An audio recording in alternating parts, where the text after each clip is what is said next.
Circuits don't always get to survive the test of time. But that doesn't mean here on iRacing that they are gone forever.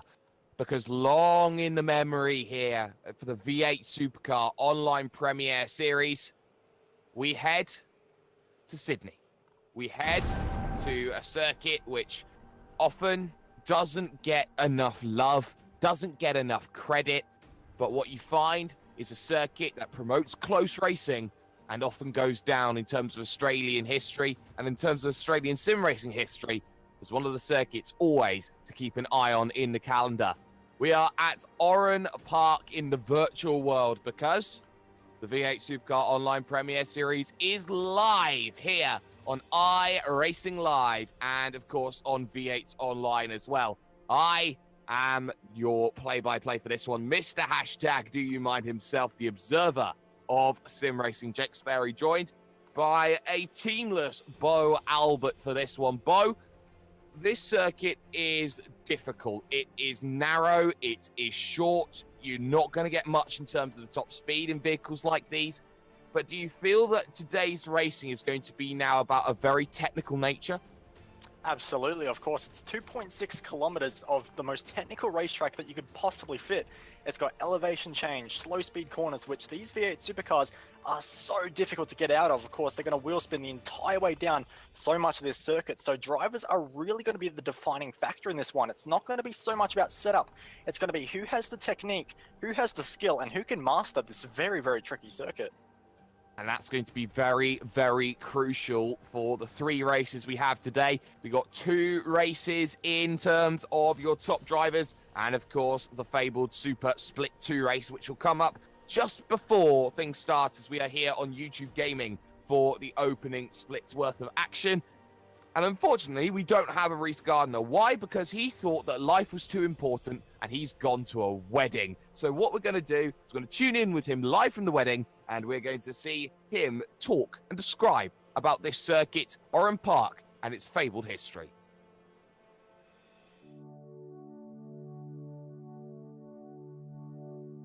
Just outside the town of Narellan in New South Wales, we come to one of Australia's lost classics. Oran Park was one of Australia's most well-known motorsport venues, but due to urban development is no longer with us. However, thanks to laser scanning technology, this track is preserved indefinitely in digital form.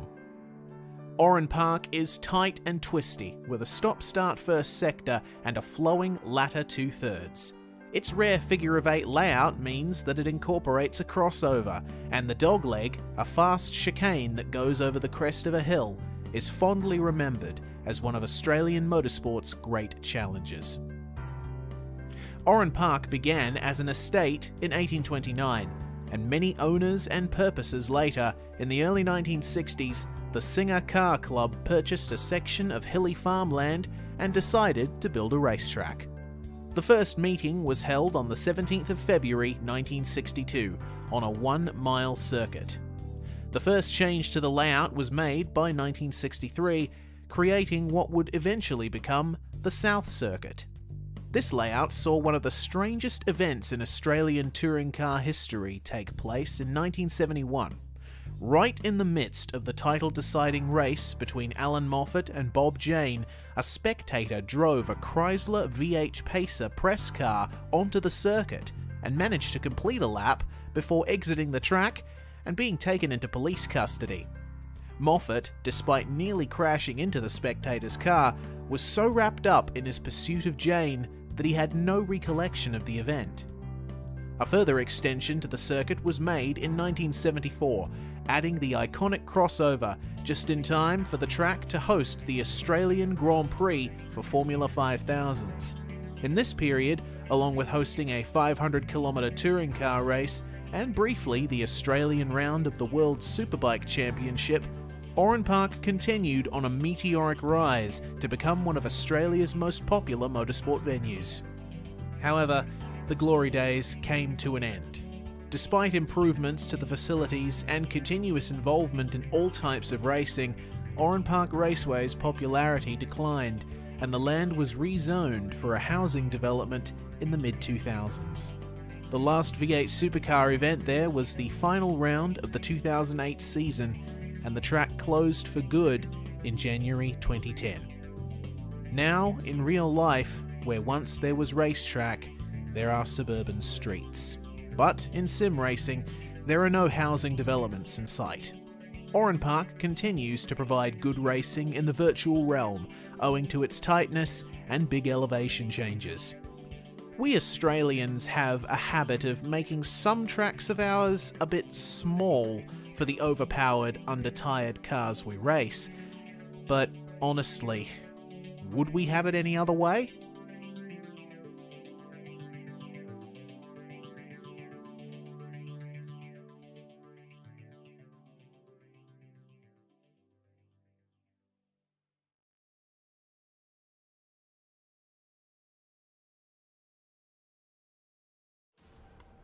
And there we see the history, the fabled history here of Oran Park. But this is Super Split 2 we're running into. This is a very, very entertaining race for some. It's a very difficult race to get right for others here, Bo. And, you know, you've been a part of a team which has seen drivers in this Super Split 2. Do you feel that this race has a lot more challenge going for it, especially with that one driver wins, the rest are all forgotten in the sands of time mentality? Oh, absolutely. It puts so much pressure, especially on those in the top 5 positions, or, you know, at least with an outside shot with a chance at the win.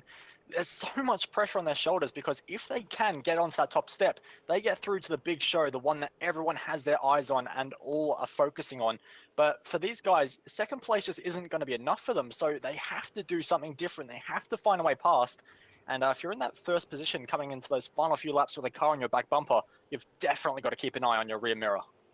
You certainly do. One of only 2 circuits on the iRacing service that is a figure 8 layout. The other one, of course, being Suzuka. And that holds itself, Bo, in quite a bit of infamy, I think. Absolutely. It's a unique circuit in that respect that we do go over the Yokohama Bridge and also go under it as well. So it's a very unique circuit in that aspect, and it also provides a really nice spectacle when you do see the drivers when they do spread out just a little bit.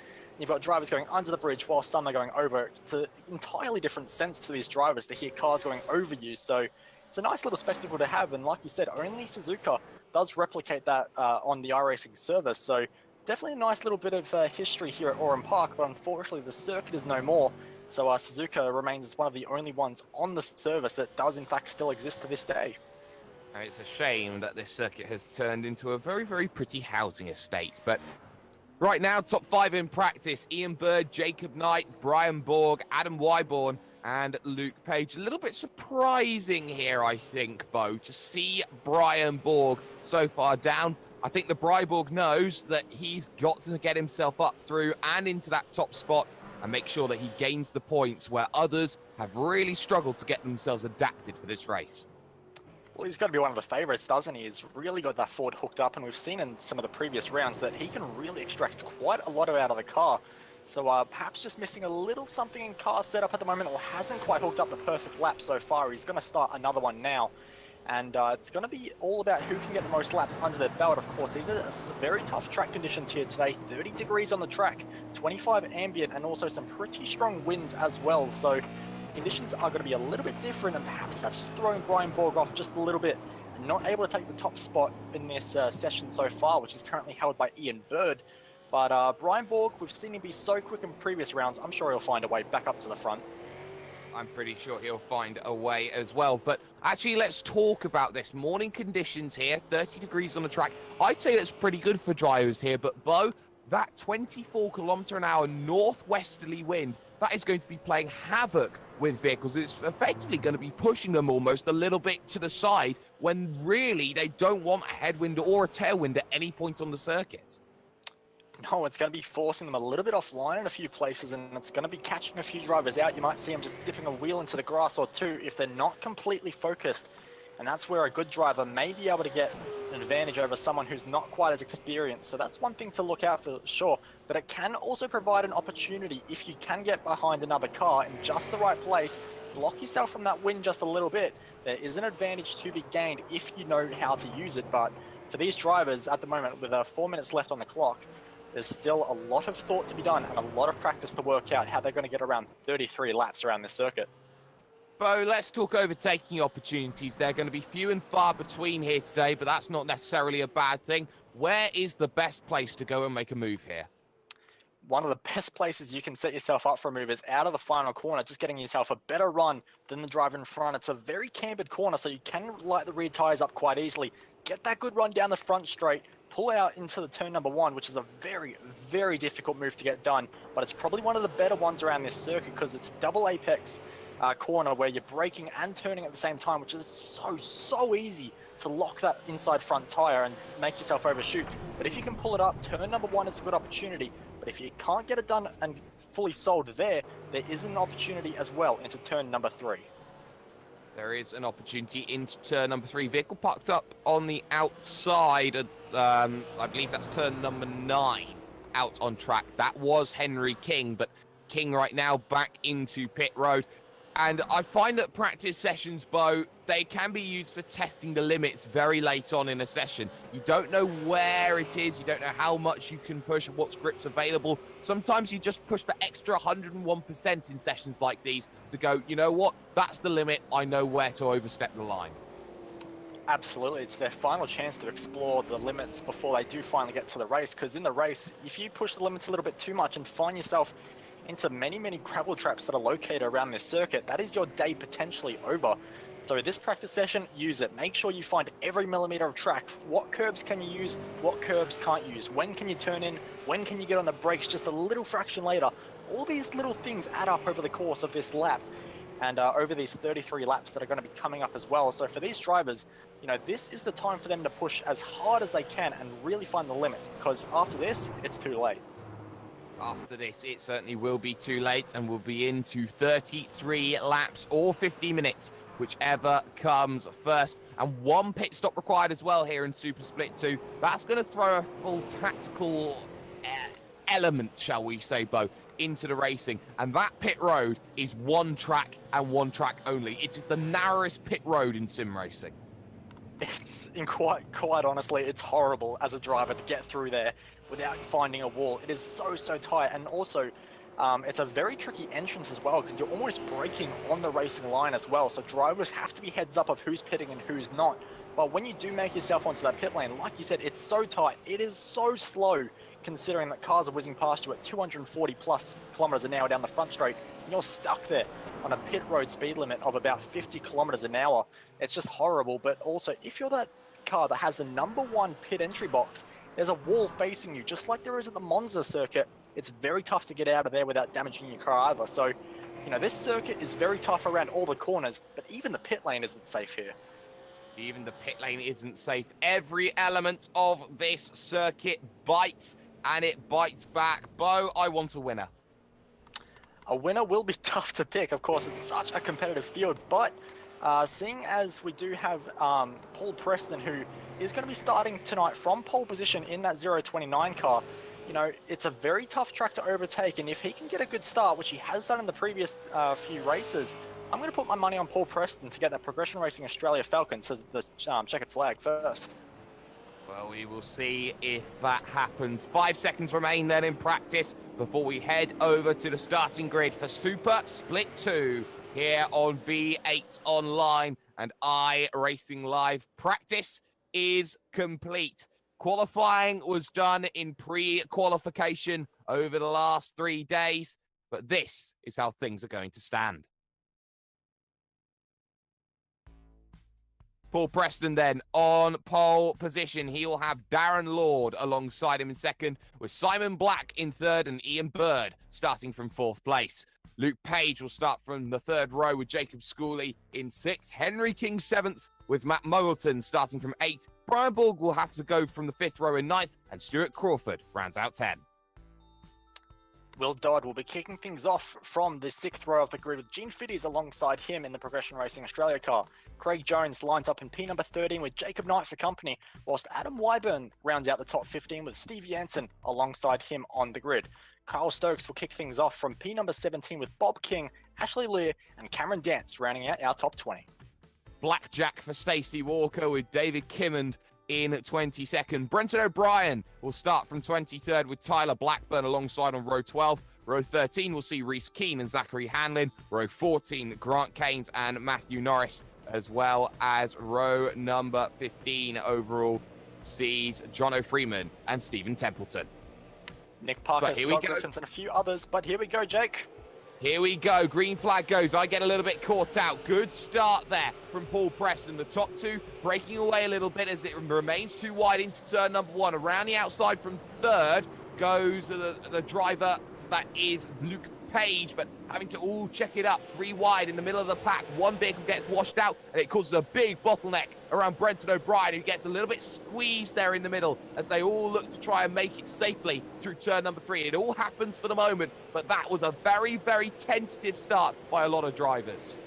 It was. They're all just tiptoeing on cold tires, trying to find where their rhythm is and find where they will slot into this grid. And it looks like a lot of drivers have found that now. Single file for the most part, and just a few drivers sorting themselves out right now. So good to see everyone is still in this race. No major crashes yet, and everyone can get away and start focusing and chipping away at the car in front. Yeah, as there is chipping away, looking already Jacob Knight under pressure. Stuart Crawford was looking for an opportunity through turn 9. That one not forthcoming at the moment. Down the inside a little bit further ahead. That's Matt Muggleton under pressure. Jacob Schooley was looking at that very, very tricky final corner. No margin for error. Almost a street circuit feel to that last corner as they complete one lap here at the circuit of Oran Park, and no real changes at the front of the field. No real changes just yet. It's been a fantastic start from Paul Preston. Darren Lord just behind as well. He's got a little bit of a buff back to Luke Page, and that's where the train really begins. But we do have Bob King, who has found himself facing the wrong way at turn number 1, and that's a disaster for him, and that was all by himself. So easy to do. Braking for turn number 1, got his rear right tyre on the grass just a little bit under braking, and it sent the 51 Commodore facing the wrong way around. Well, Zach Hanlon's a very lucky lad not to be involved in any contact there, because he was squeezed right down to the apex and a little bit further as he looks to go through. Here comes Brenton O'Brien, though, down the inside, contact with Jacob Schooley, and they remain side by side. Schooley ending up in trouble. Round goes Brenton O'Brien. Spread eagle in the infield. He keeps it out of the track, and that's some very good heads-up driving, but he will drop himself 10 positions there or thereabouts as Carl Stokes now goes wide. This could offer Cameron Dance a chance down the inside, but Dance, well, it takes 2 to tango. It absolutely does, and Tango, he will not out of the final corner, and Zach Hanlon had a bit of a tango as well. A massive slide out of the final corner, which is so easy to do. But have a look at Matthew Norris trying to line up a move, filling the rear mirrors there of the driver of Stephen Templeton into one, decides to hold back just a little bit though. So drivers already getting feisty, just beginning to get the elbows out a little bit. They survived turn number 1, but lap number 2 is a whole different ball game, and this is where the aggression starts. Yes, it does, as Ian Bird right now in 4th position. He's looking to attack Luke Page at the front of the field. Already a second being broken by Paul Preston at the front. The top driver, the winner of this Super Split 2 race, is granted admission to the big dance, the big race.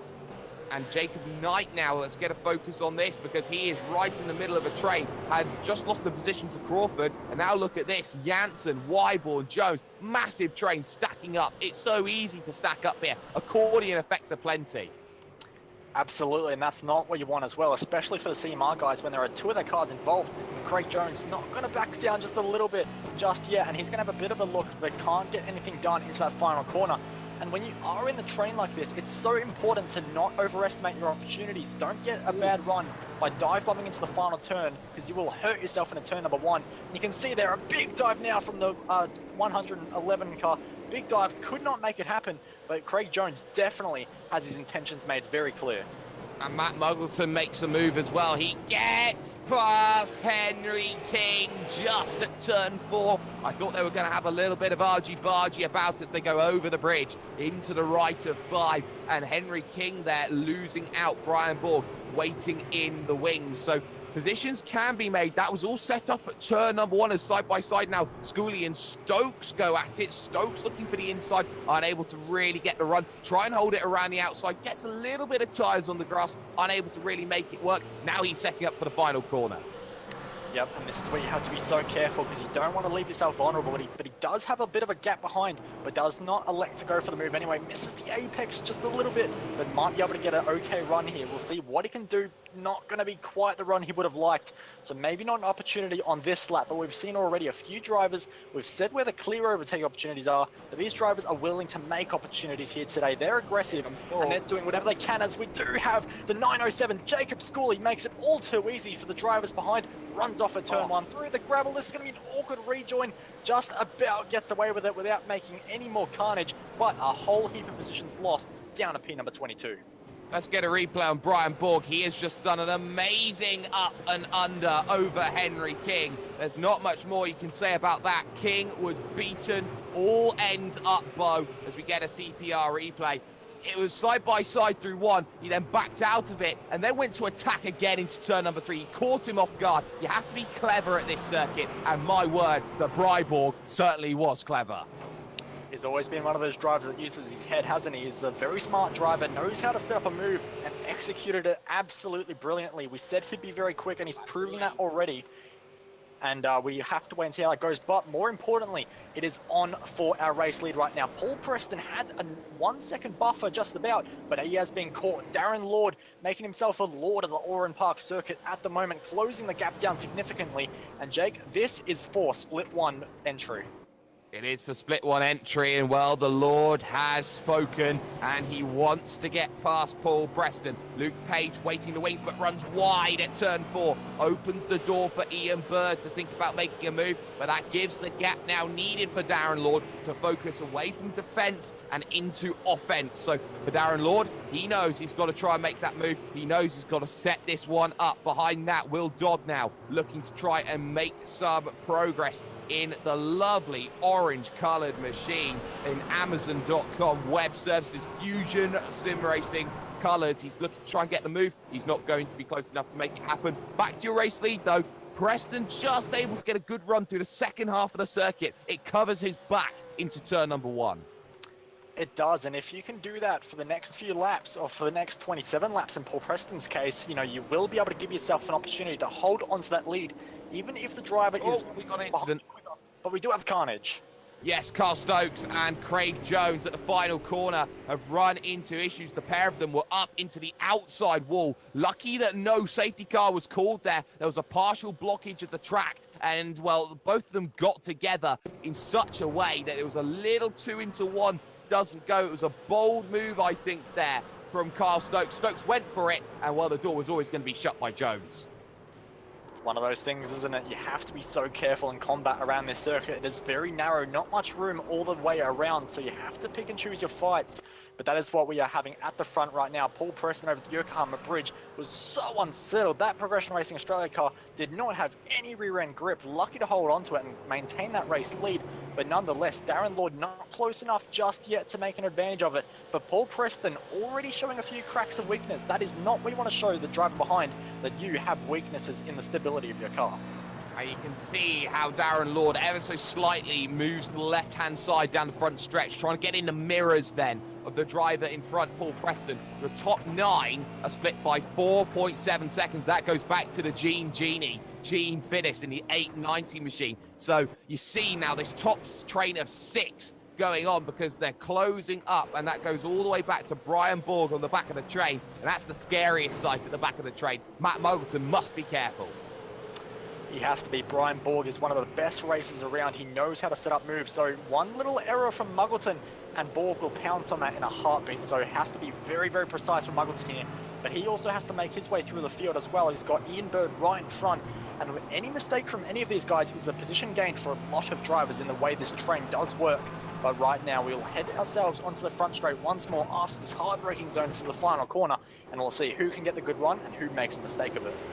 Well, it's a pretty good run by all. Small little wiggle from Matt Muggleton coming off for the final corner as in comes Henry King for his one and only stop. And it's early here, lap 8 of 33. So a big, bold decision. I think Henry King really didn't like how that vehicle looked. He will come down on the slowest pit road, one of the slowest pit roads that you will see this season. Battle just in front, though. Jacob Knight under pressure, 4-car train. Adam Wyborn, because born. Absolutely, but it is not going to be a position on Jacob Knight just yet, unless he's very optimistic. Into turn number 3, could not pull it up, but also we had the driver there. Well, I think that was Steve Jansen go completely overshooting into 3 there, loses a few spots, including to Cameron Dance. So Dance up 1 position, Jansen down 1 as well. But now Cam Dance is right underneath the wing of Adam Wyburn. And we know Cam Dance is very feisty in battles. He loves going for a move, had a good race in the Porsches a few nights ago, but did have a mistake there. He wants redemption for what happened a few nights ago in the Porsche. He's in the V8 now, and he has an opportunity to get redemption right here, right now. And of course, Cameron Dance, one of the few drivers in this field to have a black pro stripe. He has that in dirt oval. He is certainly one of those drivers looking to make the charge as he looks to get past Wyborn, who dives down onto pit road. More takers onto pit road as well, includes Gene Fiddis going early for the stops as well. Window certainly open, and this is one of the few circuits you say pitting early can work here, Bo, because of course track position is so vital, as Darren Lord now has let that gap slip a little bit to Paul Preston. It's almost a second once more. It is almost a second. This gap is ebbing and flowing, but to get back to your point on track position being so crucial here, it is very hard to pass in a few places here, but that is also an issue for those coming in for this early stop. Traffic is potentially a factor when you are going to pit so early, and if you get held up around here, it's not easy to make an easy move here. So you do have to be careful with how soon you're going to play it, and I would suggest that so far the few that have dived into the pits might be caught out just a little bit with a bit of traffic. So I think the right call right now is to stay out for maybe another lap or 2, not worry about the undercut, and keep hitting your marks out front. But that's not what Darren Lord's doing potentially. No, he's going to stay around, but a very wide line. A few are thinking about pit stops, just none are jumping from it for this top 8 so far. And Brian Borg's through there at the final corner. He managed to get down the inside, caught Matt Muggleton pretty much napping. He ran wide, through came Brian Borg, and Matt Muggleton, God, he left a space wider than a Grand Canyon to give him the opportunity to go through there, Bo. That was a gift and a half for the Bryborg. It absolutely was, and that's not what you want to be doing when you are competing for points and championships in this series. Of course, every point matters, so you're leaving the door open like that. It's just going to be an open invitation, and Brian Borg took it, and he is already on his way, building a little bit of a margin already, so plenty of pace in his car. Next target is Ian Bird, and Borg is really becoming a threat for those in the top few positions because he has great pace and he can make overtakes happen around here. Nick Parker under pressure from Zachary Hanlon. Hanlon looking for every little inch of an opportunity, but running a little bit wide there through turn number 7. Doesn't give himself the best run into 8, but it looks like Parker is very, very loose at the moment. So that may be something to try and exploit. Big sideways moment as he heads through 9 and 10. But Hanlon unable to make the move, setting it up. He gets a chance on the exit then. That was wide from Parker, and he may be looking to settle for the lane. He doesn't, he stays out, and now here's the chance.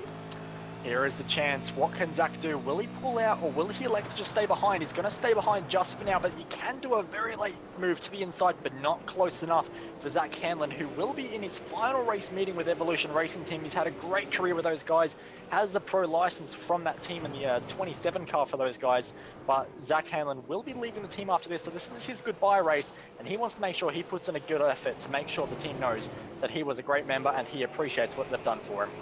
Luke Page comes out of pit road. He's made his one and only stop, and look at who he comes out with. There's Henry King just behind Wiggle as he comes out of pit road. King is now on the rear, and that puts him in about this battle for P2 out on track. So that's going to be very, very telling when this pit stop window becomes full for all of these drivers. Any takers, any takers. Ian Bird looks to sell the dummy going down to pit road. It's a very difficult pit road to sell a dummy on as well, because you actually have to get on the brakes, and you need a lot of cooperation, especially the fact that that pit road is on the racing line. Absolutely. We have seen incidents, unfortunately, in the past where drivers have been hit just braking for the pit entry. So, like you said, it's so much cooperation needed for these drivers to effectively get onto pit road without incident. But fortunately, there has been no issues so far today. Everyone's done a fantastic job and has had great awareness, but still a lot of drivers left to pit. And we'll wait and see when these leaders do come in, because at the moment, this gap out the front just keeps ebbing and flowing a little bit. Was out to a second once more, but then again, Darren Lord just brings it down, now down to just 0.3 of a second. Do you think he's trying to call the engine or something, trying to back off, save the tyres a little bit, and then go for another offensive? It's possible, but I don't think so. These V8s can be pretty good when it comes to being behind another car, so I don't think there'll be too much of an issue, especially with the speeds we do hit around here. I'm not sure cooling is going to be much of an issue, but we'll see. If anyone dives in this time around and know they're going to continue playing chicken with that pit entrance, deciding to juke one another, but Darren Lord pulling out just a little bit there, perhaps saving the engine a little bit, perhaps overheating is an issue around this circuit, but at the moment, pace is not an issue at all for him. No, it's not an issue right now as they continue lap 14 of 33 here in Super Split 2. Paul Preston with a marginal advantage, just a shade under 0.3 of a second the last time they crossed the line. The top 6 still split by 4 seconds out on circuit. Keep an eye on that battle though between Hanlon and Parker, because they're allowing Matthew Norris to come in, and Norrie knows that he wants to go and make that move. Flat chat on his visor, shall we say, on the screen, and look at that, a little bump there from Hanlon, trying to force him out the way, chrome horn the move. Absolutely. If he can't get a move done in any of the usual overtakes, perhaps try the Grox on the outside, but not going to happen this time around. Almost another bumper into the grass again. Zach Hanlon, he's using every inch of this road and a little bit more in a few places. He is working this car, and surely in his mind, if he can't get a move done on track, surely the pit lane is an option as he goes through a dogleg, cutting the corner dramatically. Have to be careful not to pick up a slowdown through there, but we do have a few drivers coming to the pits, including second place, Darren Lord. Lord in, Dodd in, any other takers? No, Hanlon's taken an inch out of the rear of Nick Parker's machine. Such has been the way he's been attacking. We'll keep an eye on Parker into turn number 1 and 2. Unable to go and make the move. Another little bump from Hanlon, and still finding himself stuck when it comes to this one. Lord in his box, Dodd in his box. The question becomes, where is the likes of Bob King in comparison? Not Bob King, sorry, Henry King in comparison, screaming down the front stretch right about now. Here comes Henry King, out comes Darren Lord, and there's the difficult rejoin as Luke Page, who was in that battle, tried to get through. But there you see, it's very slow coming out of pit road, and that is the fastest part of the circuit into turn number 1. So difficult, that difference in top speed. It's pretty much terrifying for these drivers to be coming out of the pit lane at 50 kilometers an hour, turning the limiter off, and you've got cars going full chat into turn number 1. But we do have a few more drivers coming to the pit lane, including race leader. Paul Preston dives in, and this is crucial time here for everyone who was behind. Darren Lord has to make some time up here, but it's going to be so difficult with Grant Caines in the front of him. Of course, he has new tyres at this point. He has a pace advantage, but Darren Lord has traffic, which is not helping him. This is what I was saying. You have to be careful going to the undercut here, because passing is not easy, and you can get held up. So we'll wait and see as Lord breaks for the final corner, turns in, makes his way onto the front straight, where he will catch a glimpse now of Paul Preston, who is still in his pit box, still not off the jacks. Off the jacks now, Muggleton behind makes a lot of ground, but it looks like it is going to be... Lord. It's going to be close. Lord gets through, so a great move in the end, but look in front. That is the driver there of Grant Caines, spinning it into turn number 1. Oh, that's a shame for Grant Caines. He had the whole train in front, maybe a little bit scared, runs a little bit wide through 1, gets tyres out in the gravel, and he ends up looking very, very unfortunately on the outside of 2, trying to get going. But look at the train now. Darren Lord, Paul Preston, Luke Page, Henry King, Matt Muggleton, all there. As Muggleton looks for a chance on Henry King. That doesn't work. Ian Bird then and Brian Borg yet to come in. In fact, Borg is in. Bird stays out a little bit longer. The longer you stay out, the tyres are looking a little bit worse. You look to be aggressive, likes of Cameron Dance down on the lane. Matthew Norris looking to dive. So keep an eye on this one. Darren Lord, who's net race leader at the moment. Scott Griffiths in front, looking to pick up and under at the final corner. Any little bit of traffic is going to be useful right now for Darren Lord. Get a vehicle in the middle as he looks to try and search for that opportunity. And here comes Brian Borg out of pit road. How close is it going to be? 1 goes through, 2 goes through. Can he get the 3rd on Luke Page? Page is going to try and hold it to the inside. Borg's going to shut the door. Contact. Round goes the pair of them, and now look who picks it around the outside. Great move from Henry King and Matt Muggleton. Brian Borg with a mistake, as there's another little look just in front, as Scott Griffiths under pressure from Paul Preston, as now Lord tries to run away. Yep, this is the opportunity here for Darren Lord. He has to get his head down, hit his marks, get his apexes, and make sure that Scott Griffith stays ahead of Paul Preston, who is doing him a fantastic favour at the moment. No way through here for Paul Preston. Great pace though. Will he be able to get it up to the inside? Thinks about it, can't quite commit, not far up enough on the driver in front, so has to sit and wait just a little bit longer as Darren Lord becomes smaller and smaller at the front windshield of Paul Preston's car. This is go time for Preston. He needs this move done right here, right now. Bit of a moment there on the exit for Griffiths, who I think is going to dive into the pit lane, and that is it. But look how much Henry King is now closed up on the back. Here comes Ian Bird out of pit road, almost side by side with Darren Lord. He's done very well to get up into second position, but now you can see how difficult it is. The amount of time Paul Preston's lost in the traffic has cost him potentially a shot at victory comparatively to Ian Bird and Darren Lord. Where we thought it was Lord and Preston, it is now going to be Lord and Bird fighting it out for this victory. And Ian Bird's got work to do. He's got to stay on the rear. Four-car train, though, for the final spot on the podium.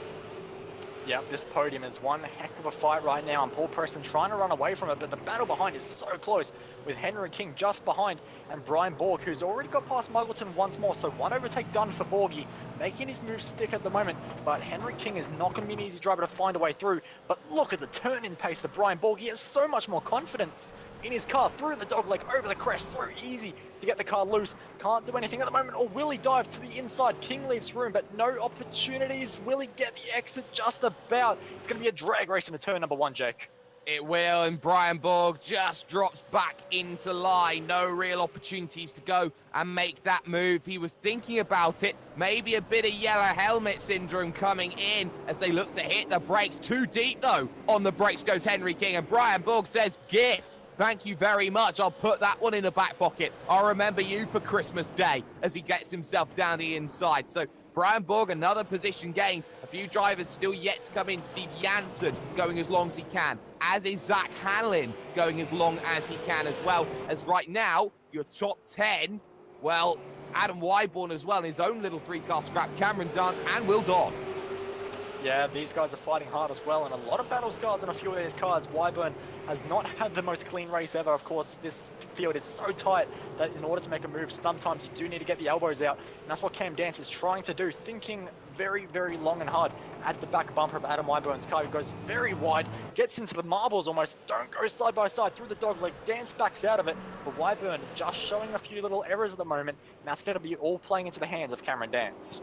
And again, Dance looking to pick up the run off the exit, and will do here. He will use all of the power underneath his machine. Cameron Dance knows that TTL's Ford need to try and get the move down the inside at turn number 1. No opportunity to hold that. Can he get it checked up for 2? You bet he can. Cameron Dance proving once again why he is the king of overtakes as he now moves himself back inside the top 10.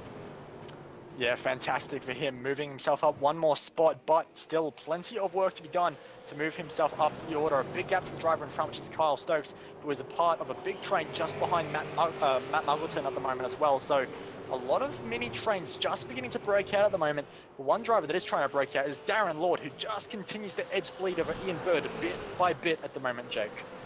Yep, and that gap about a second there or thereabouts, as I believe we have no more drivers to go onto pit road. Everybody has pitted. Your top 10 then are as follows. Darren Lord leads this event, the gap 0.8 of a second over Ian Bird, with Paul Preston desperately trying to stay in touch in 3rd. Brian Borg in 4th, Matt Muggleton 5th. Henry King is in 6th position with Luke Page 7th. 8th right now is Carl Stokes. 9th is Cameron Dance with Adam Wyborn.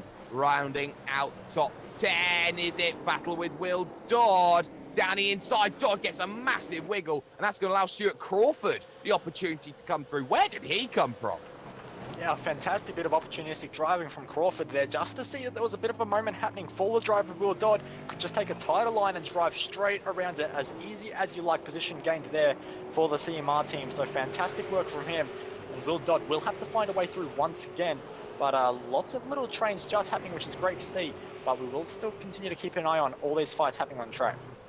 And Zach Hanlon finally around Nick Parker. He's been spending the best part of half of this race stuck behind Parker's machine. And finally, being a nosy Parker, he'll get himself through and get himself up a position. So 2 little trains to keep an eye out on. You've got the one behind Henry King that's going on. This is the battle 6th, 7th, and also you've got Carl Stokes on the rear, who is a lap down. So there's something just to keep an eye out on. They got this massive train behind Adam Wyborn right now. Crawford, Dodd, Leah, Schooley, Norris, all there, all looking to try and get themselves more points. Of course, there are points in Super Split 2 races here, and they become vital come the end of the season. Absolutely, points mean prizes, and for these drivers right now, every position is crucial, so anything you can throw at the driver in front with just 12 laps left on the clock is so crucial. And the driver at the front of this train is Adam Wyborn, and he is having a lot of difficulty in turn number 3. I've seen it a few times, just not quite able to meet that apex where he would like. And I just opened the door a bit for Crawford, but Crawford has his own issues. Will Dodd behind, who did lose that spot at that moment at turn number 1, looks very, very feisty right now, and he might be the favourite to take away 9th if he can get past Crawford. Yes, but Crawford, though, is going to have that ability to attack Adam Wyborn. A little bit of a wiggle there from the CMR machine as it looked to try and angle away through turn number 9. Through the dog leg they come along for their 22nd time, and on the brakes into 12, looking to pick the run up off of this exit, and no one forthcoming at the moment to try and make that move. Keep an eye at the front of the field, though, because that gap from Brian Borg to Paul Preston comes down to 0.4 of a second. Very, very vital in this one here, Bo, because you look at Brian Borg, he is in the hunt. He wants to get to the big dance, and we know that Brian Borg has been able to make moves where others have not. Absolutely, he is one of those drivers that can make a move that wherever it is on circuit, if there's an opportunity, he will find it and he will make it work. So he has great car speed at the moment, but there is still a lot of work to do. Opportunity still left on the table, but there is work to do if he's going to have any chance of this race win here today. So we'll wait and see what progress he can do. But the next target in front is Paul Preston, and Paul once again just sliding the rear tires up over crest again. The car not very settled on slightly worn tires, and that's going to be playing into Borg's favor. He knows there's an advantage around that part of the circuit, and Borgie will use any advantage he can get. And a lot of this circuit comes down to undulation changes, Bo. How does that affect how you drive a track like this compared to, say, Silverstone, which is bare and barren? Well, for these cars in particular, when the car does get light, they can often burst into wheel spin or get extremely loose and make it very hard to get on the throttle. And throttle application in these cars is where so much lap time can be won or lost. So whoever can master the elevation change, work out where the best side of the circuit to get over a crest is, or however they can get across and set up, is so critical. And I think at the end of the day, the driver that masters that the most is going to be the race winner. And I think that is why we're seeing these drivers out front at the moment, because these are the drivers that can make sure they can master the circuit above anyone else. Got a lovely little battle going on further down. Brenton O'Brien, Tyler Blackburn and Jono Freeman. And right now, these three battling it out for the final spot inside the top 20. They've all gained positions here in this event, Bo, but I don't think they're where they want to be. No, I don't think so. I think a lot of these drivers in here are very competitive drivers. They know that they can fight for race wins if given the opportunity. Of course, Tyler Blackburn, who is second in this little queue, does have GT Academy pedigree, so he's got a fantastic background with the racing there as well. Jono Freeman, also very competitive in a lot of sims, and Brenton O'Brien, we know that he can be a top 5 runner wherever he likes if he can put the time in. Unfortunately, hasn't had the time this weekend to really put the effort in, but at the moment, holding on to P number 20. P number 20 sounds a lot better than 21, but Tyler Blackburn wants to change that. Yes, Tyler Blackburn does in the 947 machine out to the final corner.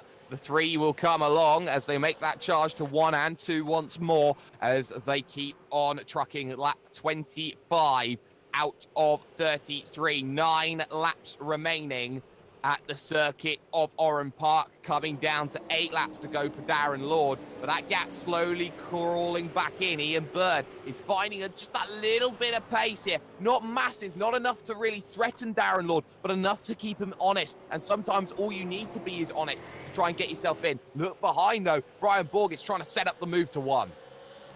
He is, and that's a very nice run out of that final corner. He's got a bit of an overspeed there on Paul Preston, but it's not quite going to be enough unless he can do something insane on the brakes. Not going to be anywhere near close enough, though, unfortunately. So for Borg, 1 more lap left behind the driver in front of Paul Preston, and he'll wait and bide his time. You can see Preston not quite meeting the apex of turn number 1.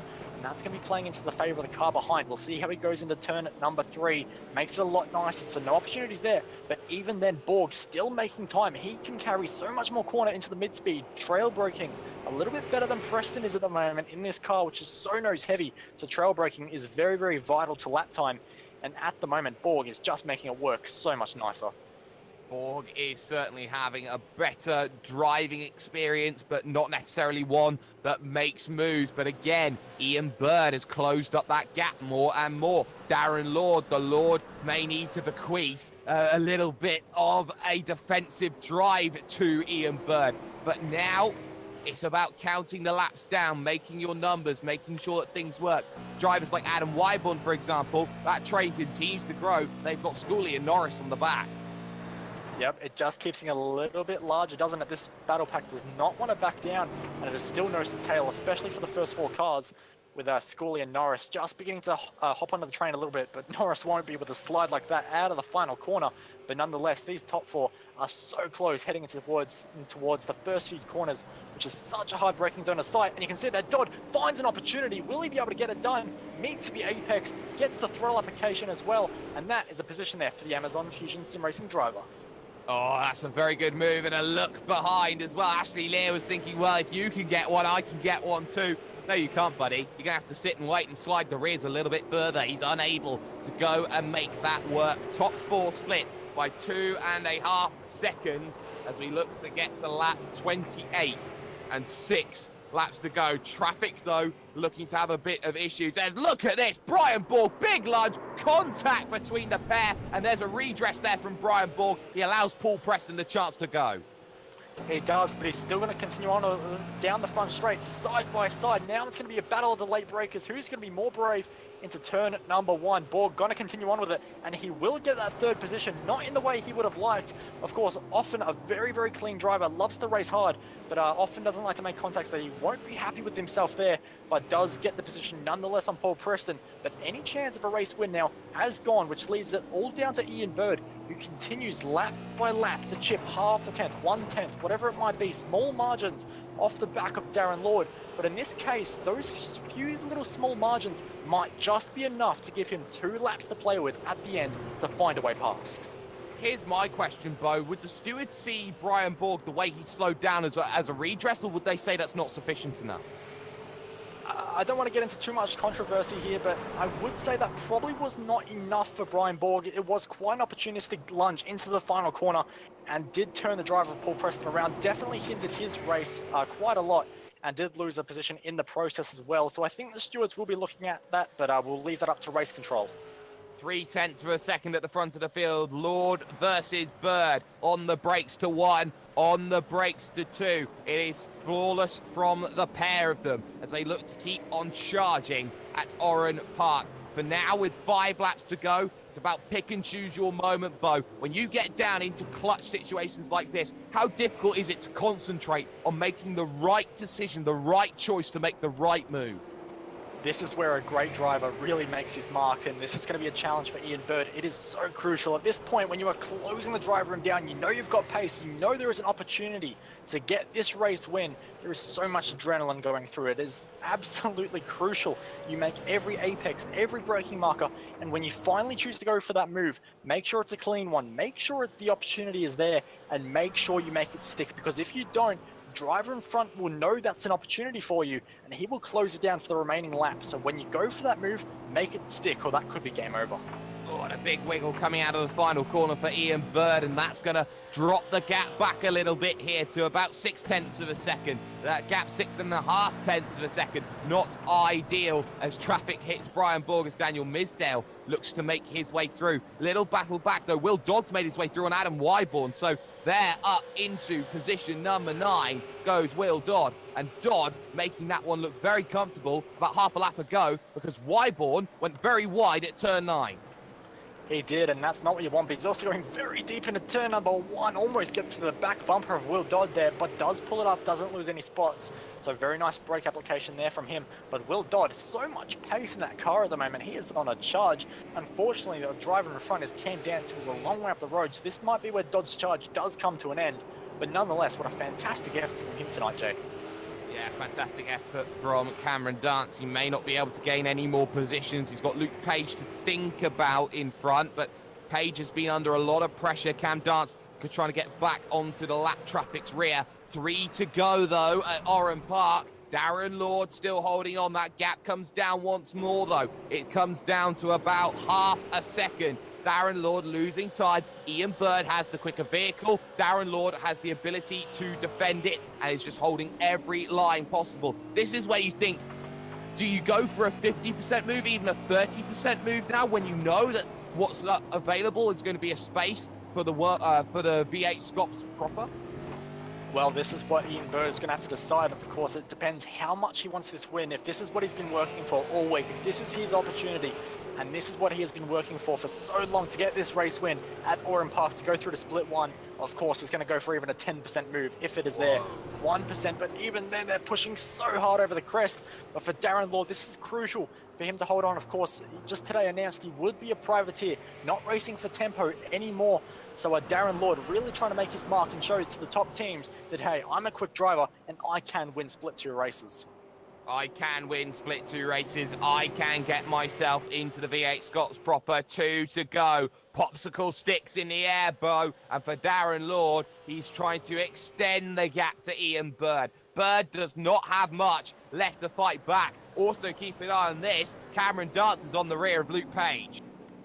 Yep, Cam has got great pace. Last time around, took 0.7 of a second out, so Cam Dance is absolutely on a charge. So much pace at the moment, and even into turn 1, look at the time found for Cam Dance. The 27 car, so much more confident. Every application of the brake, every throttle application, so much faster. Once again, into turn number 3, up the inside, half and half move. Doesn't quite pull it up. Lucky somehow for the spatial awareness of Luke Page to not make contact there. Knew to turn out of the corner and leave room. But nonetheless, Cam Dance does make his way not pass through. No, he doesn't make his way past as he looks to try and keep on going. But eyes to the leaders. 1 lap to go and they cross the line at Oran Park. Darren Lord versus Ian Bird. And now questions become, did you put enough fuel in the vehicle? Did you do enough to get yourself forward? I wonder if Ian Bird, with how quick he was in the stop, maybe he's trying to save a bit more fuel for this opportunity. Gap's under half a second now for the final attempt. This is the best place, but he's not close enough to go and make that work. He gets on the brakes, and he's now got to find an unorthodox place to make the move. Maybe the final corner, he has to go for a lunge. There's not much Ian Bird has left available to him. We also have Luke Page versus Cameron Dance still. Dance looking down to the inside, unable to find it. Muggleton versus King as well. Keep an eye on that one as well. No moves into 3 for Ian Bird either, nor through turn number 4 as he looks to head up to the north side of the circuit then, through the northwest conditions. Looking at this now, westerly winds. It's changed. It's now a crosswind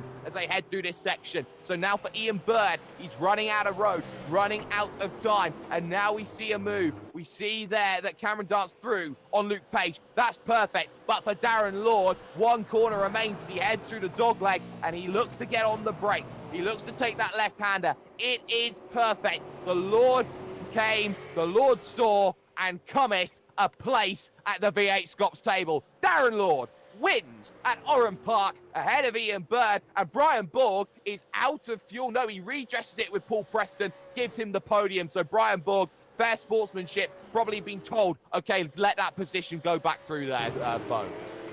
Yeah, and I think that's a good call. So Paul Preston finds his way onto the podium, and Borgie will settle for P number 4 with Matt Muggleton holding off what was a big train just behind in the end for P number 5. So fantastic racing all the way through. And of course, Cam Dance found his way past Luke Page on the last lap as well. So from start to finish, that race had it all. It did have it all. We got another battle though. David Kinman versus Stephen Templeton. Templeton making sure that his vehicle and his body is a Temple. Runs a little bit wide through turn number 9. Just to be careful about that as they head through the dogleg for the final time. And no run there given for David Kinman. Kinman's hoping on a mistake, but the mistake won't be forthcoming. So David Kinman will stay behind. And that is 1 lap down David Kinman as well against the final vehicle on the leading lap. Official classified results then, Super Split 2 in the books. This is how everything managed to end up.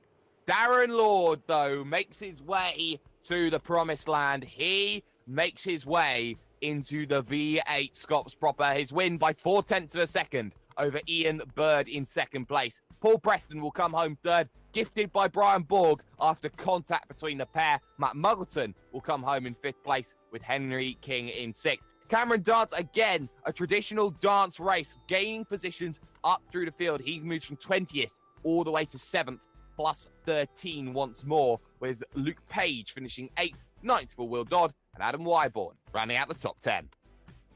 Ashley will come home in a close P number 11, with Stuart Crawford not far behind as well. Of course, these guys all involved in a big battle, which included Jacob Schooley and Matthew Norris as well, who found his way up 14 positions, and Nick Parker just behind plus 16. So massive efforts through the field for those guys.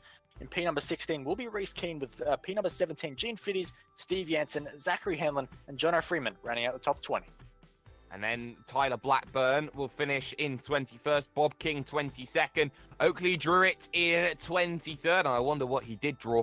Brenton O'Brien will finish in 24th, with Scott Griffiths and Stephen Templeton, the last vehicles on the leading lap.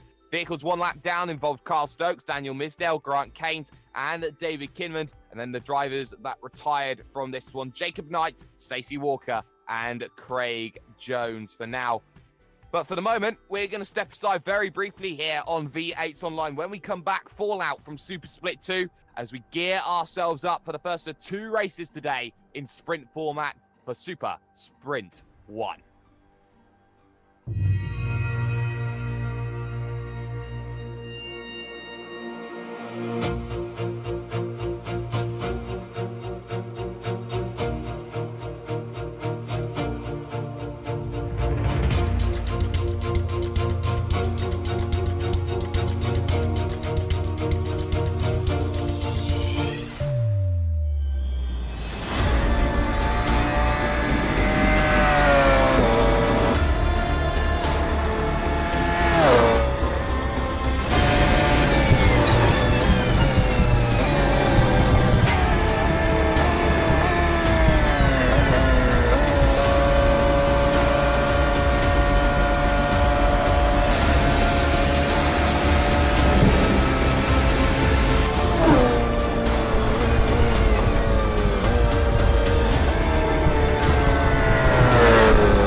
iRacing, you wanted the best, you got them 4 abreast, often imitated, never duplicated, the greatest show on dirt, the World of Outlaws.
Welcome back, ladies and gentlemen, to the V8 Supercars Online Premier Series, brought to you by the Virtual Racing School, arguably the #1 platform in the world for driving tools, development, and telemetry out there on the market. So, an interesting race for Super Split 2. It sees Darren Lord make his way to the big dance, to position #1, and to a spot in the 2 races that we have this evening from Oran Park. But from where we were to where we are now, because joining us in the commentary booth is the man who finished in 7th position, started in 20th, and the man who will be also joining us for the 2 races we have today, Cameron Dance. What a drive.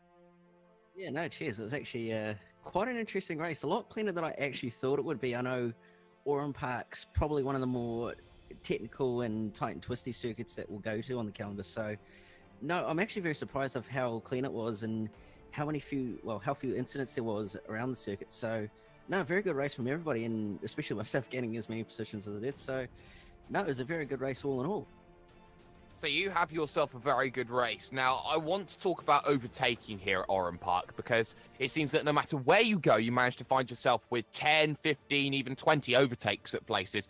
How do you overtake at Oran Park, knowing how there is very little acceleration time for you to gain the speed to make the move?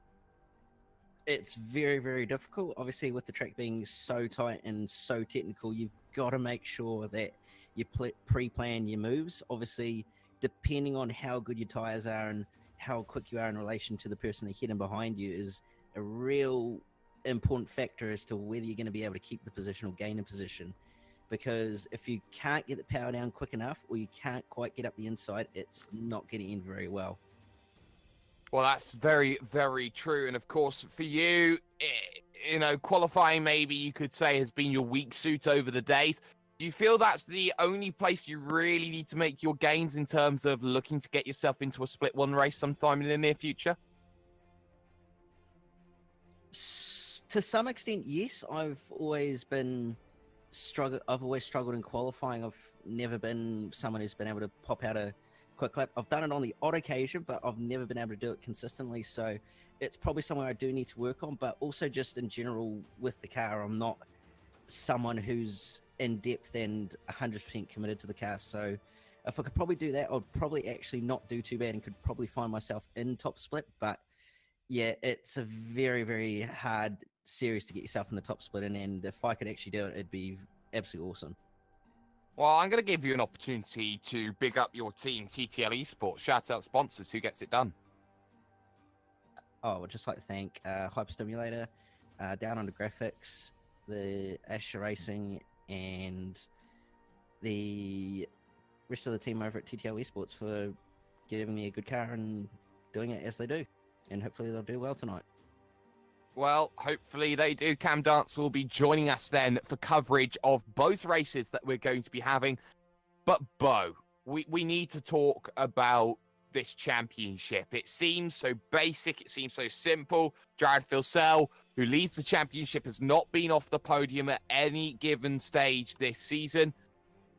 But after what happened, the fallout that we saw from Watkins Glen, there is a rift in the team at Trans-Tasman. Both himself and Jake Burton are now no longer on speaking terms. Yeah, it's not the most happy environment to be in at the moment between those two at all, is it? And of course, they're both incredibly competitive. They've both had pole positions this season. There's every reason we could see them both on the front row here at Oran Park.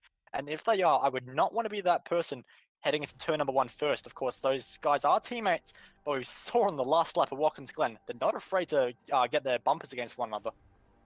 And we'll see how Madison Down actually thinks about all of this one, Cam, because when you've got a driver as experienced as Madison Down who's trying to hold this team together, what does it do for morale for everybody else in the team? You talk about Madison Down, Kurt Stenberg in there, Josh Muggleton, Emily Jones. Everyone in there is just going to get a massive hit because they're just arguing all the time. Yeah, it's never a pleasant place to be when you've got two of your teammates bashing heads together sort of thing. So, yeah, it's going to be very, very interesting. Should it become too bad, I can possibly see Full Cell moving team or possibly Burton leaving, one of the two, or even both. I'm not sure what will happen, but we'll see what happens as the season goes on, and we could be in for a very, very interesting, silly season come the end of the year. We certainly could be up for a very, very silly season. But, Bo, we've seen now that the sprint race format has certainly suited Jared Filsell. I guess that what we've been seeing is that qualifying has been his strongest suit, hasn't been outside of the top three. Do you feel that qualifying today, getting track position, and actually getting yourself some space at Oran Park is going to be the tough order of the day? Absolutely, of course. It's only a 2.6 kilometer circuit. It's incredibly compact, so any bit of traffic will hurt your qualifying so much. And with the circuit, like I said, being so small, every millimeter and every millisecond of this circuit is going to be so crucial in qualifying that, you know, qualifying here is going to be such a big factor in who is on the top step of the podium after these two races. So it's going to be very, very tight. It's going to be very, very tough. And don't be surprised if we see a few curveballs getting popped up. A few curveballs can and normally do get popped up in V8SCOPS, and something that we didn't see was a caution cam over the course of that race. There's not really too many areas where a caution can occur. One of the big ones, though, is in that final corner, and that final corner can so easily get horribly, and I mean horribly wrong. And we're talking about a final corner that is banked. We're talking about a final corner that is so easy to loop around on. We're also talking about a final corner which has no room for error on the outside. No, absolutely. It's got numerous challenges, that final corner. And one thing we're going to have to keep an eye on is pit entry. There is a very, very short window as to how far you can get into that line before you actually end up speeding. So should guys be toe-to-toe right behind each other, if someone is unexpectedly pitting, we possibly could see quite a bit of carnage. We certainly could do, and nobody wants to see that carnage at all. We're going to step aside very, very briefly here on V8s Online, because when we come back, we're going to start gearing up towards qualifying and the big challenges that surround a 20-minute qualifying session at Oran Park. Stay with us here on the YouTube Gaming for V8s Online for the V8SCOPS series.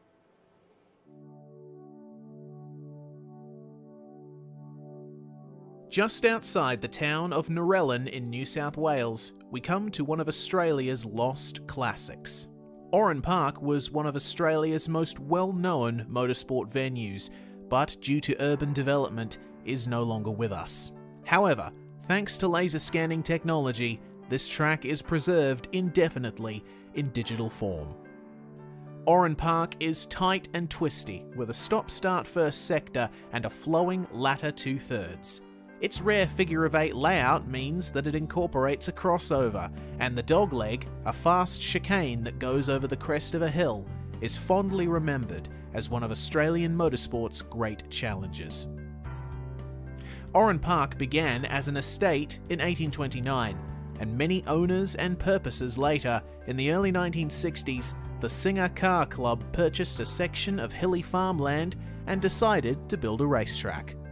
The first meeting was held on the 17th of February 1962 on a 1-mile circuit. The first change to the layout was made by 1963, creating what would eventually become the South Circuit. This layout saw one of the strangest events in Australian touring car history take place in 1971. Right in the midst of the title-deciding race between Alan Moffat and Bob Jane, a spectator drove a Chrysler V8 Pacer press car onto the circuit and managed to complete a lap before exiting the track and being taken into police custody. Moffat, despite nearly crashing into the spectator's car, was so wrapped up in his pursuit of Jane that he had no recollection of the event. A further extension to the circuit was made in 1974, adding the iconic crossover just in time for the track to host the Australian Grand Prix for Formula 5000s.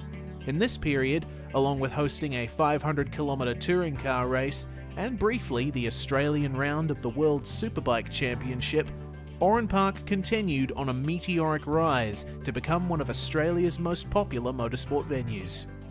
However, the glory days came to an end. Despite improvements to the facilities and continuous involvement in all types of racing, Oran Park Raceway's popularity declined, and the land was rezoned for a housing development in the mid-2000s.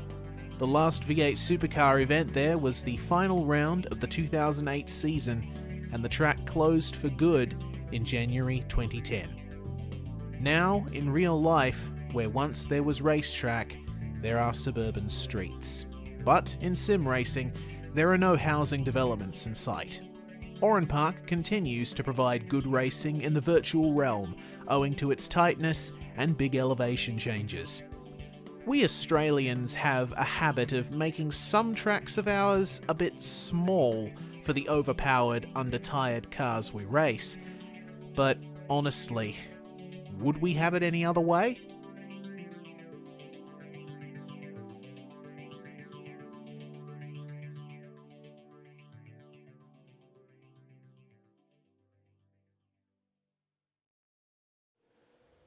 Welcome back, ladies and gentlemen, to the Virtual Racing School V8 Supercars Online Premiere Series, streaming live on iRacing Live. And, of course, here on the V8's online YouTube channel, we'll be joining Virtual Racing School on Facebook in just a few moments' time. But right now, we're in practice right now. 20 minutes of practice. We're about halfway through it before we get to qualifying. I'm hashtag Do You Mind Jake Sparrow, joined with Bo Albert and Cameron Dutz. There's only one Australian here in the biggest Australian series right now in sim racing. Where's Southpaw Racer, you ask? He's busy having a wedding, or being at a wedding. Having a wedding? No, he's not having a wedding. But I think right now, Bo, you look at this circuit, you look right now at the drivers, the caliber of drivers that are here. This is going to shake up a few drivers, because you look at this track, it's not easy. It's very technical, and often you find that it's the drivers who have that ability to get the best out of a setup are there up towards the front. Absolutely. This session is going to be all about maximizing everything you have, every bit of driving talent, every bit that setup has in it, every bit that track has in it, which is not a lot with the conditions we have here today, but this is going to be so crucial. And this is where we're really going to see the cream rise to the top. Who is a contender? Who is a pretender? Who is a contender and who is a pretender? Well, I certainly know that a lot of people are thinking championship as well. Nobody would have thought, after the amount of rounds that we had here, Cam, that Ross Rizzo would be so high up in the championship as he is. He's won 2 Super Split 2s to get himself to the big dance, and he's 5th in the championship. Yeah, absolutely. Ross has done very, very well. He's always been known for being a consistent driver and just being able to score those important points. So for him to be up in the position that he's in the championship is very, very impressive, and just goes to show how good of a driver he actually is. And I think this is very telling here, Bo, because you look at some of the drivers who have maybe underperformed at the start of this season. We've seen Dane Warren go MIA for a couple of rounds. We've seen Forzan El Nabi. Actually, a funny story is someone actually put money on Forzan El Nabi to win the championship this year. That one's working out very well for whoever that is, but he's certainly backfired this year. You look at the likes of, say, just trying to look down names, Jake Maloney, for example, who hasn't been around since the opening couple of rounds of the season. A lot of drivers who were expected to do very well have really underperformed, and that's giving the opportunity for other drivers up there, the likes of the Ross Rizzos, the Emily Joneses, the Sam Blacklocks, maybe even likes of the Glenn Postlethwaites, to go out there and make their charges. That's just one of the beautiful things about SCOPS, isn't it? It's so unpredictable, and whenever you think you know the form book, you think you know who's going to come out on top, something just happens and it throws it all in the washing machine, and it comes out in a completely different order. And it's fantastic. But like you say, a lot of drivers have underperformed and haven't quite been as high up as we thought. Dane Warren, he was fighting for the race win at Sonoma against Jared Phil-Sells. Surely that would make him a championship contender? No, he's not even in the top 10 of the championship right now. We've got guys like Jake Burton. You know, he's won a race so far this season. He is definitely a contender. Sits at the moment over 650 points behind Jared Phil-Sells. It is such a tight championship that one little slip up loses you so many positions, so many points. It's a tough game. It is a very tough game, and a lot of drivers struggle to play the game. And although it is time to play the game here, Cam, this circuit has the ability to go out there and really throw up a few curveballs. We've seen just how difficult it was in Super Split 2, but the track conditions, they are blistering here today. 43 degrees. It is a sauna now here as the track has warmed up. And that sauna is going to make life a nightmare for drivers trying to turn in for any corner on this track. Yeah, absolutely. And not only that, getting the power down as well is going to be crucially as important. So you're going to see guys probably trying to conserve their tires as much as they possibly can, as once your tires are gone on this sort of a hot track, you're going to be a sitting duck. And that's the last thing you want, especially if you're someone like Jared Philsell. Especially if you are someone like Jared Philsell. But, Bo, you know, we talk about those who could come to the forefront in qualifying. We've been seeing how over the last couple of rounds, it's actually been Synergy who have probably been making some of the best work of the field, the likes of Postlethwaite, the likes of David Moore, the likes of Brenton Hobson. They've all been up there, same for Wayne Burke as well. They've all been up there, and consistently since Phillip Island, they have been challenging. Yes, Synergy have really found something, haven't they? They've found something in the setup or just driving skill, you know, in their telemetry or something that's really made them come alive, and they've been so competitive in the last few rounds in pre-qualifying. We even saw them top of the timesheets at Phillip Island. They've been incredible, and they're always an outside shot to grab a pole position. We saw Burke actually come through with that at Phillip Island and take that pole position. So these Synergy sim racing cars, you've got to keep an eye out on them. But it's going to be such a challenge in qualifying to really choose who's going to be a winner, because it's not just one lap that counts here, Jake, it's two.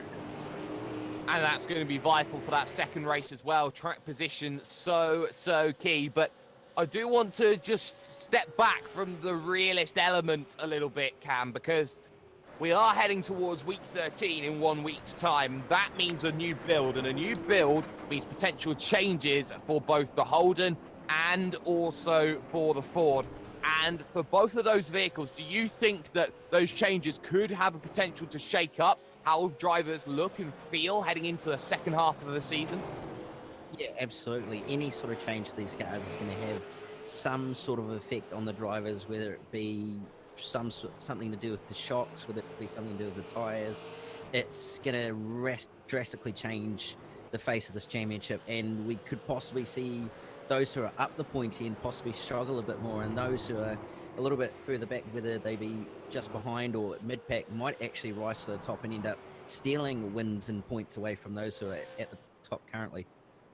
Tell you what, practice is very interesting. I wouldn't have put money on Sam Blacklock to be inside of the top 5, Bo. And, well, Sam, I know his family is going to be watching very intently about the racing that's going to be going on today. But Sam Blacklock, position 4 in practice, is that a sign of things to come? Absolutely. I think he's one of those drivers that has a lot of potential yet to be untapped. And I would be very surprised if he doesn't walk away from this 2018 season without a race win or a pole position. You know, I think Sam has a lot of potential to really get a good result coming up soon, and perhaps Oran Park is the place to do it. It's a circuit he loves. I was talking to him a few nights ago, and he was saying this is one of his all-time favorite circuits on the entire SCOPS calendar. So keep an eye on that 215 car, because big things are yet to come.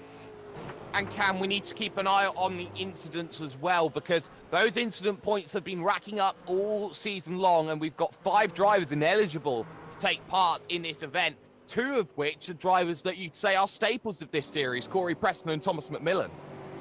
Yeah, absolutely. You've got to make sure that you keep your nose clean. You don't want to be pushing guys around. You don't want to be getting off tracks. You don't want to be making silly little mistakes that'll cost you dearly as far as license points goes. So it's going to be very interesting to see how many more people miss a round or two and how much that affects the championship. It'll affect it massively, but for those who are at the top of the championship, they do not want to have any sort of dramas. They do not want dramas. They do not want incidents. 3-minute warning then before qualifying gets underway. Track position, we talked about it a bit in Split 2, Bo, but in qualifying, it becomes a whole different ball game. You've got 40 vehicles on the same piece of real estate, and this only 2.61 kilometer circuit means that basically you've got yourself a little bit of room, but not much. No, not at all. I hope no one's claustrophobic, because if they are, they're going to find out here in qualifying. Of course, 2.6 Ks and 41 V8 supercars with the Split 2 inclusion. It's very tough. I've already seen drivers actually come together in a few little incidents in practice. It's so hard to find your own little slice of the racetrack to find time in. And when it comes to qualifying, we know how these drivers work. They're all going to get out of pit lane at the same time, and that is not what you want to have to happen. So don't be surprised if there's a few more drivers than we normally see just holding back from that initial onslaught out of the qualifying pit lane. I'm a little claustrophobic. Santa Claus was always very scary for me as a child, but right now, Darren Lord, keep an eye on him because he's got experience, Cam. He's won a race. He's, what you'd say, dialed into the circuit already. Does he have an advantage compared to everyone else? That's a very good point you raise, and I want to somewhat disagree because the difference as far as temps go between the race he's just done and the race he's now in is completely different. You're going to have a little bit different of a setup. You're going to have to make sure that it can handle the heat. It's going to last on its tires and all that sort of stuff. So it's going to be interesting as far as track time goes. He's in the box seat for being up the front, but the conditions are totally different, and he's going to have to make sure that he's got the setup to be able to last the distance. And this track is only going to heat up more and more and more. The rubber is going to go down very, very quickly, Bo. So in qualifying, when the top 2 laps count for your first 2 races, the question becomes this: how much of a drop-off are we going to see between first and second laps? It's very difficult to say just how big the drop-off could be, but on a circuit this small where drivers are running laps nearly every single second of this track, it's going to heat up extremely quickly, and don't be surprised if the drop-off very quickly becomes 3 or even 4/10 of a second potentially. And that second lap to get in is going to be so difficult. Do you do it all in the one first run and try and get the track at its best, or do you run on 2 separate stints but on 2 lower fuel loads? It's going to be a ball game that these drivers are really going to have to figure out, and there's going to be a lot of different approaches to work it out. Yes, I do know I'm talking about Staples. I know I'm a very boring office worker, so stay with me. I'm trying to get my bearings together here at 10:30 in the morning, British time. But practice is going to be over. We're going to head over to qualifying, a crucial qualifying. Not getting the lap in is going to be vital. Getting track position is going to be even more vital than that. It's all about how you manage your track position as well as you get the best out of your vehicle. Qualifying is go. 20 minutes here, Cam, on the clock, and first out of pit road, vitally, is Emily Jones. Yes, I was actually just checking that just before to see the pit order to see who would actually leave pit lane first, and I did see that it was Emily Jones followed by Ross Rizzo. So this is going to be very, very interesting to see what sort of a time she can do. And the other thing is, like Bo mentioned, who's going to do what as far as getting 2 laps in? Are you going to go straight for 2 laps, or are you going to wait and get 1 lap in, wait, and then go and get another lap in? So this is going to be all on for making sure you can get his best of it. And Dane Warren's apparently got damage from what I've been told. I'm not sure what. He's gone into his teammate, I believe.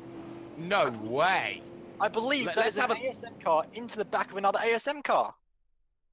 That is disastrous, and that was actually in pit road. There was a massive checkup on the lane, and there was, in front of him, it was Ethan Warren, of all people, who he managed to run into. There was a checkup, Chris Robinson, Luke Harvey, Jake Blackall, and then Ethan Warren and Dane Warren run into the back of each other. There's no rear boot now for Jake Blackall either. A massive checkup on pit road. You don't often see it, but he's now got to go back, sort out the damage, and go again. That's going to be massive because he's not going to have the best track conditions, Bo. He's not. He's going to have much worse track positions because everyone would have already chewed up the grip on the circuit. It would have heated up by then. It's all going to be completely different for him now. That is the worst case scenario for these drivers. And it's not just a few of them. There's quite a few. Even Luke Harvey has minor damage to the back bumper of his car. There are a lot of drivers who have now already had their qualifying session slightly compromised. Yeah, and let's also not forget here, Cam, that the no escape rule is in full effect. You can't just dive back onto pit road, get a new car, and go out again. You've got to drive it all the way around the circuit. Yeah, absolutely. It's a rule that's been in here for a while. And I want to actually point out something. Traffic. Emily Jones is coming up on a huge stack of cars, and it's not looking good. It's not looking good at all. Greg Sharp's got to get on pretty sharpish. If he doesn't want to get caught out, he won't. So Emily Jones, she will be the first driver to set a lap time, followed swiftly by the Trick Sim Sport machine of Ross Rizzo, who is 5th in the championship. Cross the line then for Emily Jones. She will set the first time, 107 flat. Followed up, 105.9 Madison Down, 106.2 Josh Muggleton. Times keep on flying in more and more. Here's Jake Burton for his time, 106 flat, not good enough. Hamstead and also Maloney looking to put their times in. They're not good enough either. Keep looking back, the end. Ethan Griggolt not doing too badly, but keep an eye on Jared Filsdale round the final corner, looking to put that first banker lap time in. Needs something massive here to get himself G'd up. 105.919, it's second. And look at that. It is Trans-Tasman 1, 2, 3. Filsdale and Burton are 2 and 3. Yeah, absolutely. So it's going to be very interesting off this start if the order stays this way, but we absolutely know for a fact that it's not going to stay that way. Times keep coming in thick and fast. It's very intense, but at the moment it's the hometown driver, Madison Down in the 77, making his way to the top of the timesheet. Wow. But it's also close as Dane Warren now slots himself into P number 3 with a damaged car, so not hurting him as much as he would have thought. But still, what could have been if you had a clean car? We'll continue on. More drivers coming across the line now, Jake.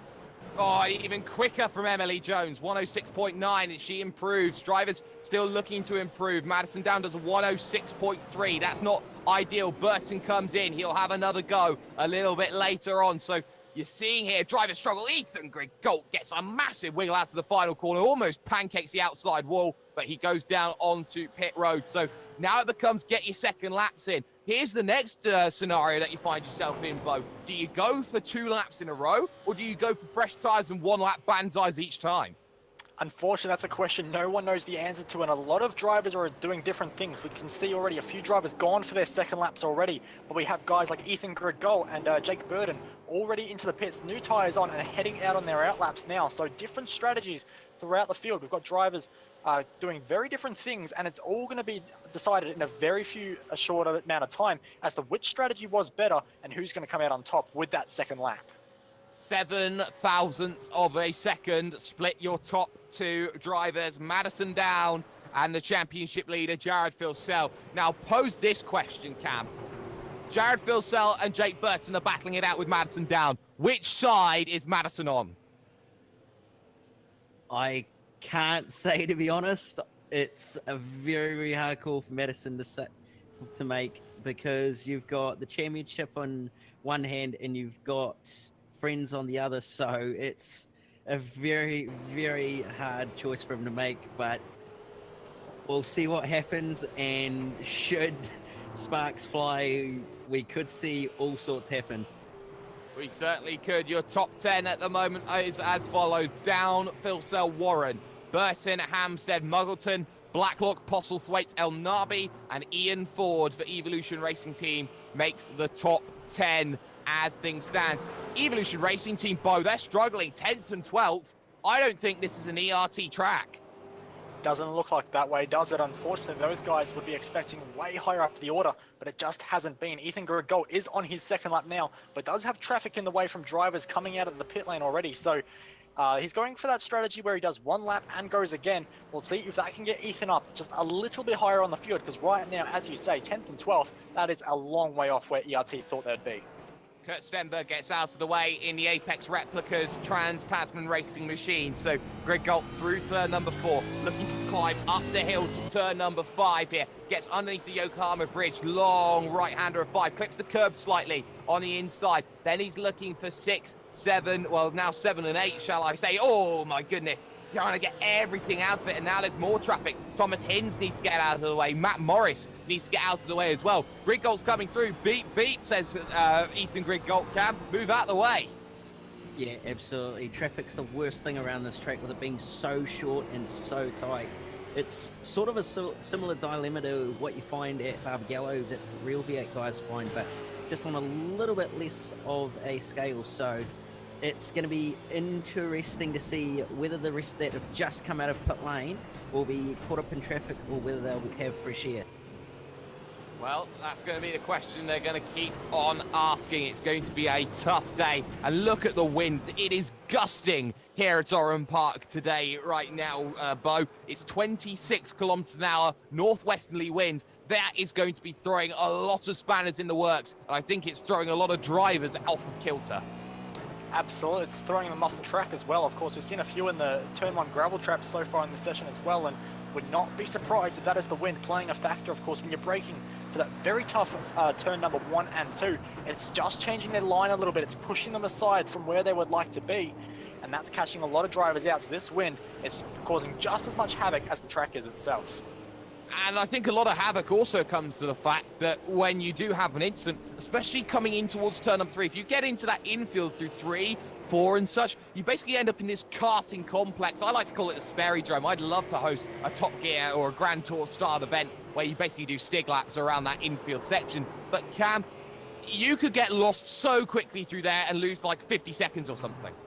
Yeah, absolutely. It's a very, very interesting complex, that little karting circuit area. So if you do go way off, you could find yourself in a little bit of a exploration adventure sort of style thing. So you don't really want to make an error or get sent out there. Otherwise, you could be out in the weeds and trying to look at your map going, where am I going? Well, I will definitely be casting Magic Missile if I ever get into any trouble. Into the wall goes Jake Blackhall, trying to get down onto pit road. And there was the personification with Dane Warren. Warren was on a flying lap. He was trying everything to get his second lap time, or his best second lap time in. It was a 106.5 for him. That's not bad at all by his standards. In fact, that is his second quickest time, so that will be what he'll be using for lap number 2. But Dane Warren, he's now got the bonnet back on the machine. He's now trying to get himself going. I think, though, that we saw just how close he can be on pit road. I am very worried for this race because drivers are not taking liberties with drivers on pit road as well. There's a vehicle off. That's Scott Sosłowski. Yeah, Scott Sosłowski doing a bit of lawn mowing out there, but you're absolutely right. Of course, it's going to be very, very difficult for these drivers just trying to get the most out of this circuit at the moment. And the second laps are proving quite havocsome as well, because of course the drop-off we're seeing at the moment is about 3/4 tenths of a second between the first and second lap. In fact, one of the best examples was Madison Down. He's one of the only drivers that has 2 laps very, very close to each other, but even then that's still a 3+ tenth of a second gap between your 2 laps. These drivers are really struggling at the moment, and their second lap is going to be really mixing up this second race grid. Oh, you bet it is, as we are halfway through qualifying, as Madison Down still holds that lead in qualifications, but he knows he's got a lot of work cut out of him in the first of 2 races. This one, 23 laps, everything to play for in this one, and he knows just what it takes to be at the pointy end, at the big time, at the very, very top of sim racing itself. And right now, it's a very interesting grid. A lot of drivers up and down the field looking to put their names into the hat right now. A lot of TTR up at the top, but certainly a lot of pockets of space cam from the likes of TTL. Got Performance Sim Sport in there, Synergy up in there. You know, that top 10 is pretty well balanced. Yeah, it actually is. It's a very, very good mix of different teams. You've got obviously TTR on 1, 2. Then you've got ASM even in 3rd place. Then you've got TTL in 5th. And then you've got Synergy Sim Racing in 8th, even PSS in 9th, and then ERT in 10th. So it's a very, very good mix of drivers throughout that top 10, and going to be in for a very, very interesting race to see who's actually going to be able to haul their car around this very, very tight and technical Oran Park. And what would happen, Bo, if you get a caution around here? It's so narrow, it's so tight, it's so technical. If things just clog up in the middle of the pack or the front of the pack, a caution comes out, that's going to be a nightmare for drivers trying to navigate through. And that dive onto pit road becomes so much more vital during a race. Absolutely, it's going to be carnage, I think, if there is a caution. You know, we always hear that cautions bring cautions, but we'll have to wait and see in the race if that does happen, what will happen, because it is such a mystery. It's so tight. And for these drivers, if they're going to try and get out of the way of something happening in front of them, or even just getting into pit lane, trying to take advantage of a safety car or a caution or whatever it might be, it's going to be very tough, and we're going to see some big strategy calls being made, I think. Last time out at Watkins Glen, we had 8 cautions thrown over the period of 64 laps. That was a testament to how difficult a circuit Watkins Glen can be, as Jared Filsell desperately looks to set up his lap time. Sam Blacklock just giving him the run then towards turn number 1, and that's going to be vital for drivers as they try to work together, Cam, to try and get each other upwards through the field. Yeah, absolutely. If you can work together with your teammates as well as you can, then you're bound to get a very, very good result. This track isn't too draft dependent, so it's not too vital that you have to have someone in front of you to try and cut that wind out of the way, but it does help to a little bit, especially down that front straightaway, which is a little bit longer. Your top 10 have already been talked about. Your 10th or your 11th to 20th looks like this. Jake Maloney, Ethan Grigalt, Luke Harvey, Michael Schreier, Ryan O'Sullivan, Brenton Hobson, Thomas Hinds, David Moore, Ross Rizzo, and Mitchell McLeod. A lot, Bo, a lot of synergy sim racing. And also, we are seeing a lot of issues going on for more drivers even further down the field. Kurt Stenberg surprisingly off the pace. You talk about the likes of Emily Jones surprisingly off the pace. Are you looking even further back? I was expecting maybe a little bit more from the likes of, say, Dean O'Brien. Yeah, absolutely. This circuit's really thrown up a bit of a mixed qualifying order, hasn't it? Of course, still time left on the board for those guys to rectify that. But unfortunately, at the moment, time is running out for them, and it's so tight around this circuit that just a little bit of time gained or one little mistake on your lap or whatever it might be can cost you so many positions, and I think that's what we're seeing. Because, of course, at the moment, Kurt Stenberg down in 22nd, it doesn't look great, but if he found 3/10, he finds himself in P number 12, jumping 10 spots. So just a little bit around this circuit can make a lot of positions. And don't be surprised if we do see still just a little bit of shuffling around in this final 6 minutes. Well, it could be shuffling for that second grid as well, because that becomes vitally important, as there's going to be just that bit of contingency that goes in. It's not just about who can do the quickest lap. Sometimes the second quickest lap is important. Chris Coxhead, Jared Filsell, Forzan El Nabi, all in the train. Matt Morris trying to get on it as well. And for slower vehicles, and I'm not being mean to anybody here, Cam, but for drivers who aren't normally up at the pointy end of the field, getting in qualifying, getting behind some of the fastest drivers in the session, that's going to be crucial for you learning and improving your times. Yeah, absolutely. It's always good when you're a slower driver and you can get behind someone like Jared Filsell or Madison Down, or someone who's got plenty of experience and knows how to drive these cars as quick as possible, because if you can pick up things like how much quicker you can get on the throttle, where you can turn in or where you need to brake, it will drop your lap times quite a bit, and sometimes even significantly if you follow them around for quite some time. So it'll be very, very important for some of these guys if they can jump in behind someone and learn a few things and pick that up and help their lap time. Yeah, and there's an issue maybe for Riley Blythe. Oh dear, he stopped at the side of the road. I wonder if anything's happened to him at all. The answer is an engine. Hello, Riley Blythe's not going any further here, Bo. No, he's not. Unfortunately, that is his day done. And that is no steam in that Evolution Racing Team Falcon. To the pits he goes, and session done for Riley Blythe. So 26th is going to be the best he can possibly hope for in this first race, which is a massive shame for him. And fortunately for him, he does have a very nice second lap in the pocket as well. So it's not all bad for Riley Blythe, but any opportunity to improve on that is gone out the window now. Oh, you bet it is. 4-minute warning coming up soon. We are inside the 5-minute warning here on V8 Online, and this is going to be a very, very vital qualifying just to get in mind. Very, very briefly, we are going to be heading over as well to the Virtual Racing School Facebook page. That will coincide with the action that we've got going on here today as well, so make sure that you check them out too. But 4 minutes to make things work. Vehicle stopped as well as Jared Filsell. I think he's just letting the traffic go through. I don't think he wants anything really here, Cam, to do with anyone else.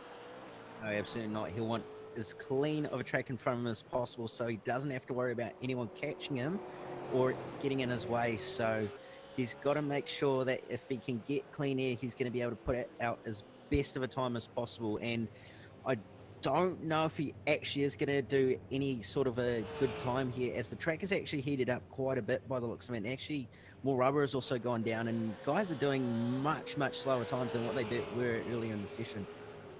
For example, Luke Harvey just did a 107 flat. That's half a second slower than his quickest time, and he's got a 106.7 in the bank, so he'll be looking to try and push on a little bit further forward through the field. Sam Blacklock, for example, 106.2, his quickest, but he's only got a 106.8 to back that up, and that's going to drop him miles down the order if he can't find anything for his second lap here, Bo.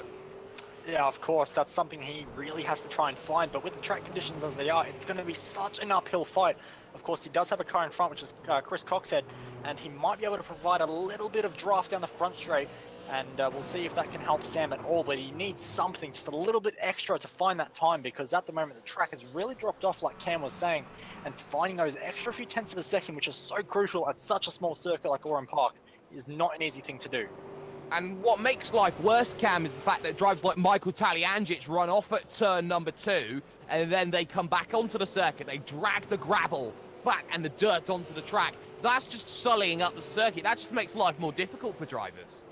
Yeah, it absolutely does, especially if you don't know it's there. If you come around a corner and there's a bit of dirt on the road than you expect on the last lap, and you end up wheel spinning or just running wide, it's going to cost you a lap time, and it'll be lap done. You're going to have to go around again and possibly even come back in and put your bags on, because it's going to have ruined those tires, it's going to have ruined that lap, and it's just going to make life so much more harder for you. Yes, but Cam, for you, you'd be having a laugh being a pro stripe and all in dirt. Yes, absolutely. It'll probably make it a bit more fun and a bit more of my nature, to be honest. Oh, I'll tell you what I'd like to see, Bo. I'd like to see, with a minute and a half left to go in qualifying, I'd love to see a rallycross track at Oran Park. That would be fantastic. iRacing, please get onto this. That would be incredible, and it'd be something I'd definitely be looking forward to, and I think a lot of drivers in this race would enjoy as well, because at the moment they've pretty much got the mileage on the rallycross circuit sorted. There's so much dirt on this circuit at the moment that it's pretty much rallycross in 650 horsepower cars, so just get a bit of all-wheel drive on these cars and you've pretty much got rallycross set to go. Yes, and you could have a jump right through the middle of the Yokohama Bridge. That would be fantastic to see. Dear. 1 minute warning here at Oran Park. Qualifying, get your lap times in. Phil Sell's got Stenberg in front of him. He will use that as his advantage as he looks to try and get the magic lap in that sorts out his second lap overall. His second fastest lap is a 106.221. I'm not sure he'll be able to go quicker, but he'll certainly give it a try as he heads through the final corner. Stenberg pulls out of the way, gives him the opportunity. That will compromise Stenberg for any chance on his second best lap as well, as he looks to try and get split the second race today sorted out for him. Timer, though, looking to expire in the next 15 seconds, and it's going to be marginal. Rizzo, I think, is going to make it to the line. Maloney certainly will, but after that, Christian Hinton, he's got a big charge to get there as we have 5, 4, 3, 2, Hinton makes it 1, Larnock makes it, Hins doesn't, so Hins will be the first one across the line, and I think Larnock's the last one to get a lap in, Cam. Yeah, I think he is. Everybody else is just completing their laps now instead of getting another shot, so a couple of guys missed out on an important and possible another shot at doing another quick lap, so very unfortunate for those who missed out, but absolute gold for Scott Larnock. Absolute gold to everything that is working for them as the lap times continue to try and get in. Dane Warren, last chance saloon, looking at getting a good second lap in. 106.5 his best, but he is going to go to the line and he does a 106.9. That just shows you the track's fallen off by a full second. Hamstead tries to find something. Hamstead finds a 106.5. What a 106.5 that is. That's going to boost him up for the second race. Hamstead's found gold here, Bo. Somehow he gets an entire tenth of a second off of his second fastest lap, so that's an improvement for Hamstead, and that 1/10 of a second could be oh so critical as we head into that second race in a few moments' time. And Scott Larnock heads across the line for his last lap as well, and he just improves by the smallest of margins on his second fast lap too. So in the dying moments, drivers were able to extract just a little tiny bit more and improve. But for Larnock, it's only going to be a 13 thousandths of a second. Probably not the jump he would have wanted, but a jump nonetheless. Jump nonetheless.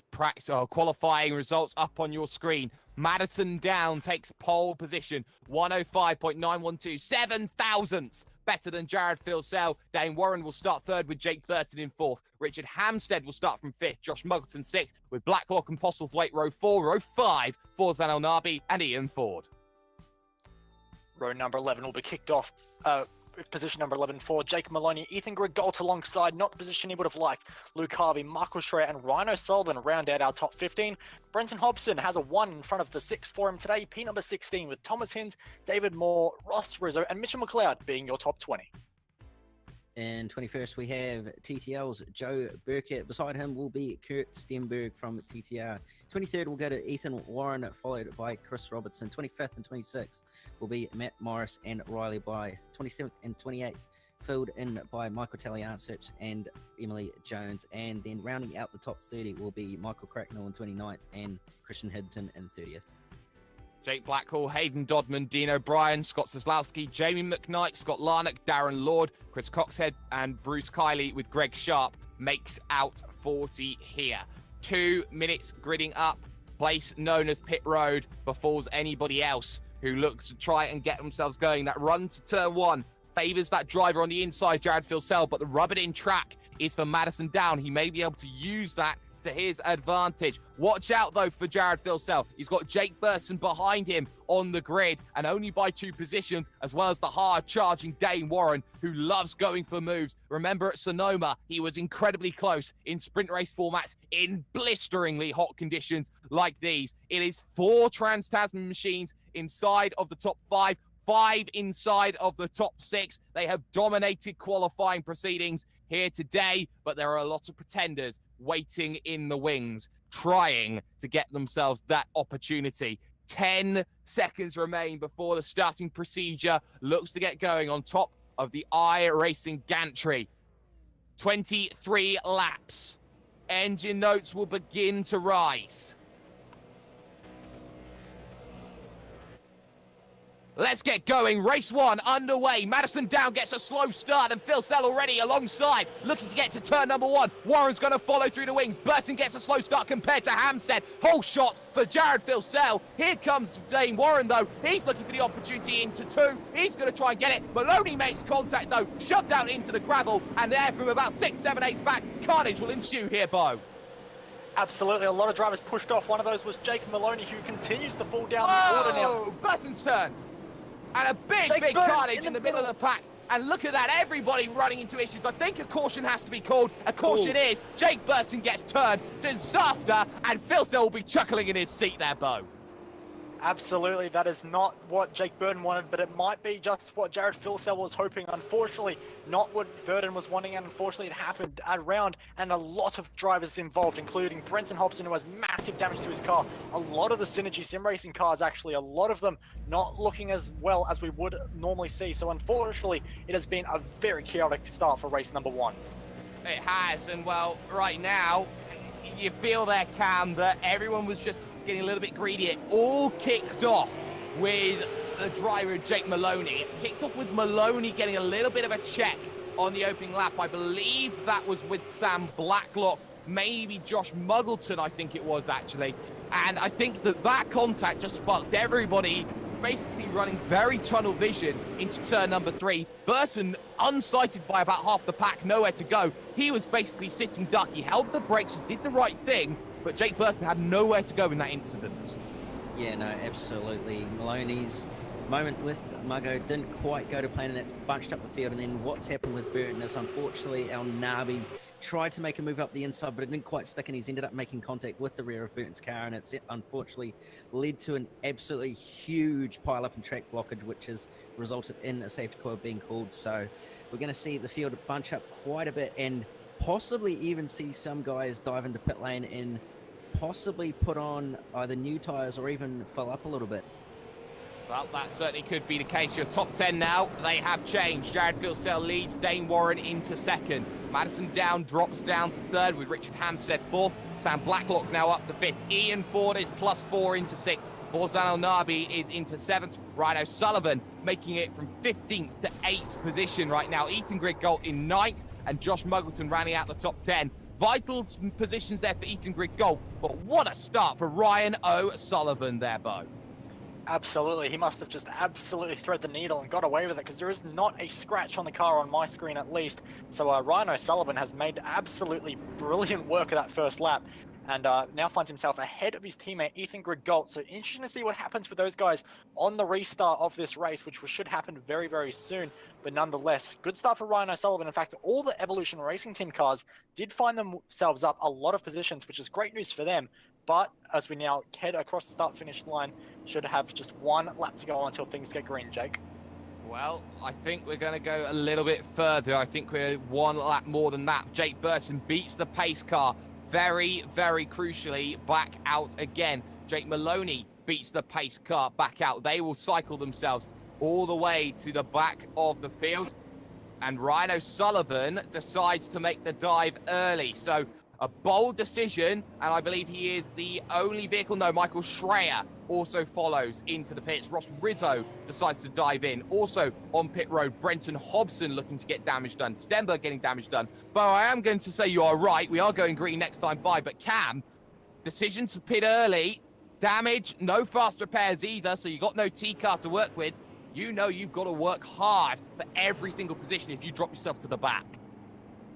Yeah, absolutely. But that gain in tyres, you're going to have tyres that are slightly newer than the rest of the field and those who haven't pitted. So might be a gain for some, might be a loss for others. So it'll be interesting to see who pits and who actually takes advantage. But we're not too far away from going green by the looks of it.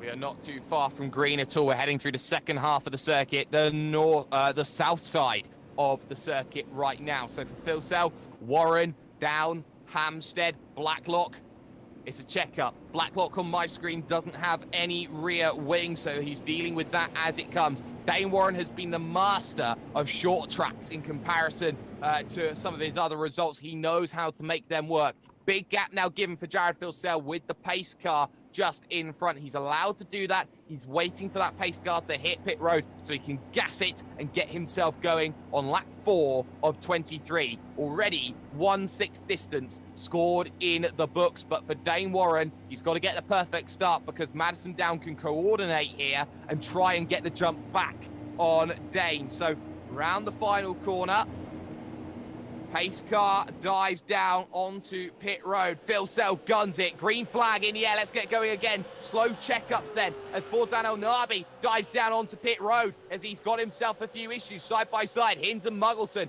going at it into turn number 1. Blacklock under pressure. No pressures for Jared Phil Sell as they get onto the brakes. But that side by side means that Ian Ford falls back too wide in the middle of the pack now, Cam. As you can see, Muggleton, Harvey now going at it. Hinds gets himself through. You've got Ethan Warren going on now with David Moore. Yeah, there's a big gaggle of cars all fighting for position in the middle of that pack. Still too wide, 2 by 2 at the moment as they come through the back section of the circuit. Still 2 by 2, doing very, very well to actually stay side by side for this section. It's not an easy thing to do, but it's very rewarding if you can come out of it. And it's looking like it's still 2 by 2. 2 by 2, but they're going to start to form into a single file now, and it's looking like both, well, one ASM car has made a position, the other one's had to slot in behind. And you can see now the freight train process in full effect. Matt Morris takes advantage. Can Taliangic? No. Taliangic can't take advantage then as Noah's Ark called up. They want to see some more 2 by 2s so they go into the boat. But things stay green then for a lap, our first full green flag lap of action. And it's half a second at the moment for Jared Filsell, exactly where he wants to be. Dane Warren second, Down third, Hampstead in position number 4. Big lock up for Ian Ford as he heads through turn number 2. Tokyo Dorifto from the ERT machine. Here comes Greg Gold. Yep, Greg go up the inside, and as easy as you like, of course, those two were at the start fighting for who was the supremacy at ERT, who was the number 1 driver. But Ethan Grigault has had such a fantastic season. Ian Ford decides just to slip behind and let Ethan just charge on and try and attack Sam Blacklock. But we do have Michael Cracknell, who has stopped on circuit. I did notice on that restart that he did get a hit from one of the talking drivers. I think it might have been Hayden Dodman into that final corner. And you can see actually a lot of damage on the front end of that ERT car on that front right quarter panel. So for Cracknell, it's been a cracking restart, unfortunately, in all the wrong reasons. All the wrong reasons for Cracknell, so he keeps himself going, but behind Sharp now, so he's got a lot of work to do when it comes to the rest of this one. Train behind Chris Robinson as well as Thomas Hinds, as Ethan Warren. They're all looking to try and make their moves, but the top four starting to just pull away as Forzan El Nabi gets down onto pit road once more. Chris Robinson, though, under pressure. This one for the top 10. He's plus 14 for the moment. So Robinson really made early progress, holding off Hinds, holding off Warren, holding off Morris. This is a big train of cars then. This is a trial by fire right now, Cam, for the driver that is Chris Robinson. Down the inside, look for Hinds, not forthcoming. Yeah, it's looking like Robinson's holding up these guys a little bit, especially Warren and Hinds. They're wanting to try and get by as quickly as possible, but that pace differential isn't a huge amount, and it's, as we've got Hall and Blacklock and Greg Galt in the fight. Oh, here we go. So Sam Blacklock under pressure. Greg Galt desperate to get through into the top 5. Blacklock, the keeper of the gate for Trans-Tasman Racing. He will be the guardian that Greg Galt needs to get through. He's trying everything, trying to cut the course as much as he can. Dive to the inside. Blacklock, well, it only looks a matter of time, but Greg Galt showing an aggressive side, one that we very rarely see from him there, Bo.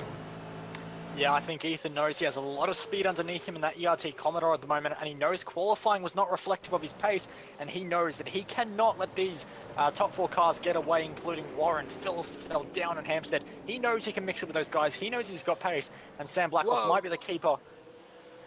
Kala Jančić has run into issues as well, so now that means he drops himself in the gravel, goes behind Zeslowski side by side with Scott Larnock, then, who's recently left Evolution Racing Team, looking for the move. Not happening just yet, but they remain side by side. Hayden Dodman in an own scrap with Emily Jones down the inside. Jones gets a tap. She'll be forced out to the outside, and that's going to allow one through. That's Jake Blackhall. Maybe even a second big lunge then from Christian Hinton. More contact, freight train. Emily Jones, trial by fire. That's more than a trial by fire. That's a trial by hellfire and brimstone, Bo. It is. That is not what she would have wanted. She got bullied and bashed all the way to the back of that train, unfortunately for her. But she does have good car speed, so we'll see what she can do if she can rebound. A little bit of damage on the front right, but she's still looking very quick, looking at the inside. Can't do anything with it, though, into the final corner. So Christian Hinton will be her first victim on her charge back through the field, but she does have to keep an eye behind because Scott Zeslowski is a very quick driver, and he will get any opportunity he can. Oh, bump from Hampstead given to Madison Down as well, Cam. Hampstead wants to get through. Madison Down says, no, I'm in a championship battle, sir. Yeah, Madison's doing a very, very good job of defending from Richard Hampstead. Richard Hampstead trying his best to get on by the two SCOPS veterans going at it toe-to-toe. We've seen this many, many times before, and it's not an unusual sight to see these two trying everything against each other. So very, very good driving and very, very good battle going on. Well, that's a very strong battle, and they're starting to fall back almost over a second now behind Dane Warren. That's going to be vital as well, because if they're going to fall behind by a second, there's going to be a lot more that needs to be done in the latter stages of this event. Hayden Dodman attacking Riley Blythe, though, looking for a chance as they head to the dogleg. 10 and 11. Opportunity knocking here, chance for the inside. Not going to go for the move just yet, but it's all checking up a little bit in front of them, though. Thomas Hinds needs to get a move on here. Chris Robinson has been very, very good on the defense. Ethan Warren now here, Bo, wants to look at the move. He gets in the mirrors.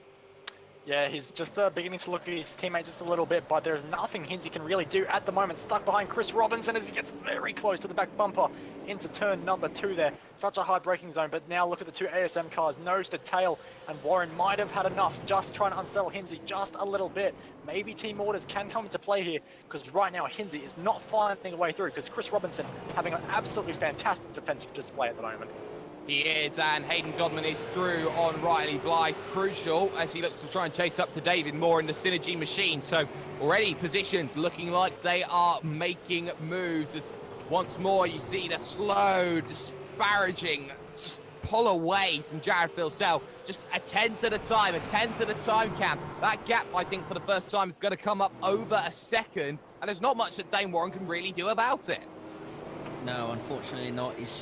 The best thing Dane Warren can do at the moment is just try and conserve his tyres, make sure he's going to have enough so that he can battle Madison Down and Richard Hampstead later in the race if they do catch up, as at this stage he's not going to catch Jared Filsell, and the last thing you want to do is burn your tyres up too much so that you're a sitting duck later in the race. Here comes Hampstead, down to the inside, big dive, bit of contact between the pair of them, gives him the door and says, on your way, son. Richard Hampstead up to the podium here, Bo.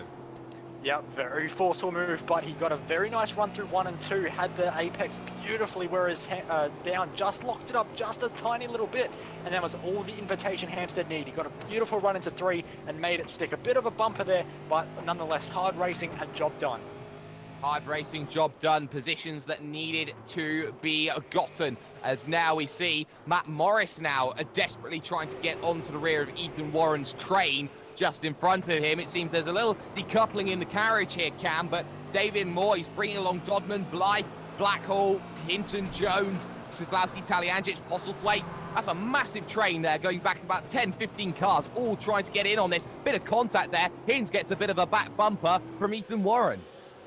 Yeah, the two ASM teammates going hard against each other. Don't want to risk taking each other out, though. That would not go down too well. So they've got to be careful, but they've got to make sure that they can get a good team result. And as I've just seen, Ethan Warren straight off in the gravel. That's going to cost them quite a few positions. He's going to slot in between Jake Blackhall by the looks of it. No, he's going to lose another position. So that's a costly mistake for Ethan Warren, and it's going to promote Thomas Hinz up one position too.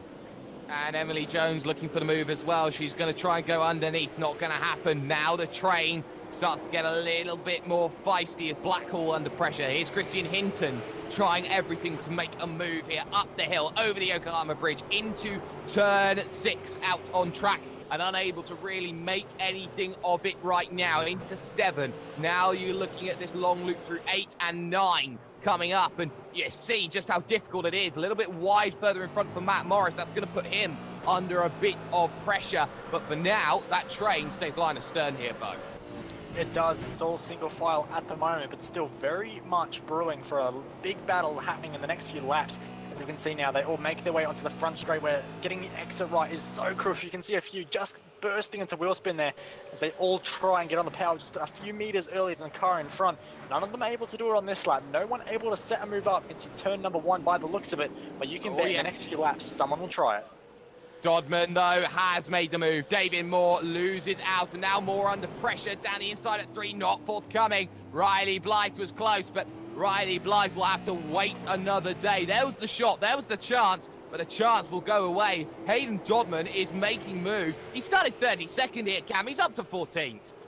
Yeah, Dodman doing a very, very good job. He's made a good few moves at turn 1, actually, in these past few laps. So he's doing an absolutely awesome job moving his way up and through the field. At this stage, he could be even on for a top 10 with the way he's going.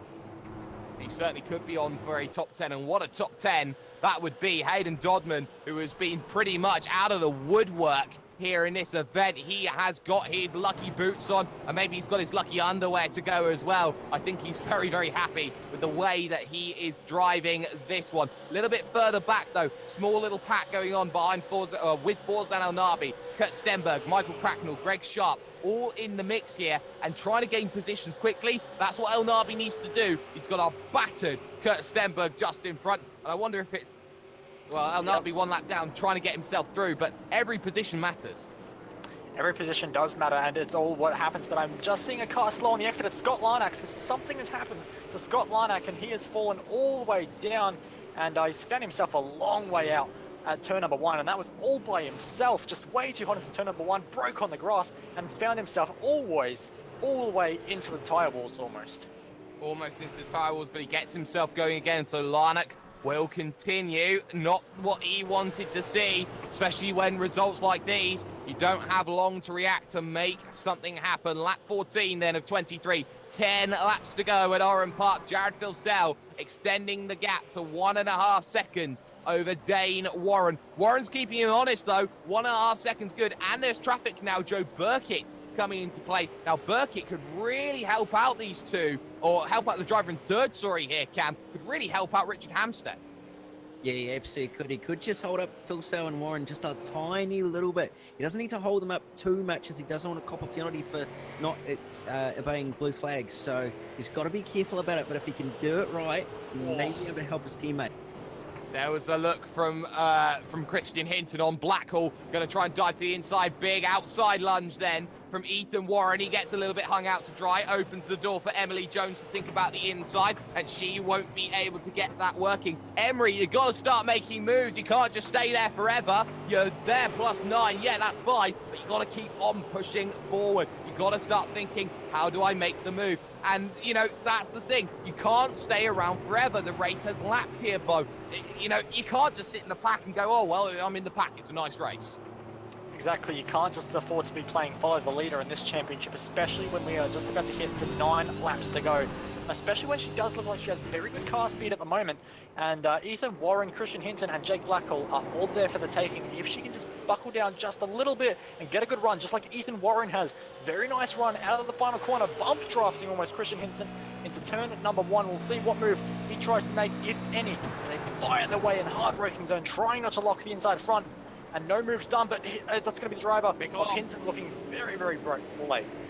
We have Thomas Hinds off the circuit then, just in front. He just went too deep through one. Was always going to be stuck on the outside. No chance to recover it. And as such, he drops behind Riley Blythe. Big move down the inside of Matt Morris. And there was Hayden Dodman. They come together. Dodman throws Matt Morris off the circuit. Morris comes back into David Moore. Moore checks up now into 6. Here goes Riley Blythe into issues. He gets a bit of a shunt, and that's going to allow one through of Thomas Hinds. Hinds then gets down the inside of David Moore, who's trying to redress the issue. And there's 3 more coming through. There is 3 more coming through, and Emily Jones, not one of them, unfortunately for her, had to slam on the brakes to avoid Riley Blythe. So an aggressive rejoin, but nonetheless something he had to do, or else he was going to lose so many more positions. So it was vital for him to slot back in. But for Emily Jones, 1 more position she has to try and get past. But this entire pack now is bottled up, and this is very, very tight. Oh, it is such a bottleneck now behind the likes of Moore, Blackhall, Hinton, Warren. Warren again struggling here. I wonder if he hasn't got the top end to go and make that move into 1 again. No moves being taken then as they look to try and get on the brakes for 2. Big late lunge on Emily Jones. There's Scott Zizlowski coming out of relative nowhere. Looking to go through. Jones needed the Hubble telescope. And here comes the next move. Up and under. Brian Borgesque into turn number 3. Oh, that's a beautiful move, Cap. It absolutely was very, very well calculated and very well timed to have done that move. So it's going to be another position here. So I've just seen Postlethwaite get a little bit of a tap from, I believe that is Taliancic. So a little bit of contact there, but Robin's racing at the end of the day and some good fighting going on at the back of the pack. Oh, mid-pack is absolutely fantastic. It's a completely different race at the front, though. It's split away 1.7 seconds off into the gravel, into the grass. Sorry, goes Jake Maloney. He's trying to get out of the way of the lap traffic that he is trying to get through. So he gets himself out of the way. No harm, no foul. Again, Ethan Warren looks for the run, picks it up. Big drift then coming out of the final corner. That's the worry that he had. And here comes Riley Blythe to the outside then, looking to get the position here for 17th. He goes around the outside and he takes it. Thank you very much. See you in a bit. Absolutely. Job done there for Riley Blythe. Gets 1 more position back after his moment a few laps ago. Next target for him will be Christian Hinton. We have seen Hinton be a very, very aggressive driver, but we have to keep an eye on Warren, who is getting very close to the back bumper of Blythe, almost into the back rim. I don't think Warren will want to let that position go lying still. I think, Cam, that the driver, Glenn Postlethwaite, has a sign on the back of his V8. I think it's been put there by the mechanics, and it says, punt me, and I think that Michael Taliancic is taking full opportunity to punt him. Yeah, Postlethwaite is getting a bit of a hurry up here from Taliancic. It's not the most ideal thing for Postlethwaite, especially with the amount of damage that he's got on that rear end of that car. It's looking a little bit beaten up and worse for wear, so probably a few panels will be need to change when he comes in at the end of this race, as he gets a big moment on even more into the final corner and through the final chicane, and he's still struggling to get the power down.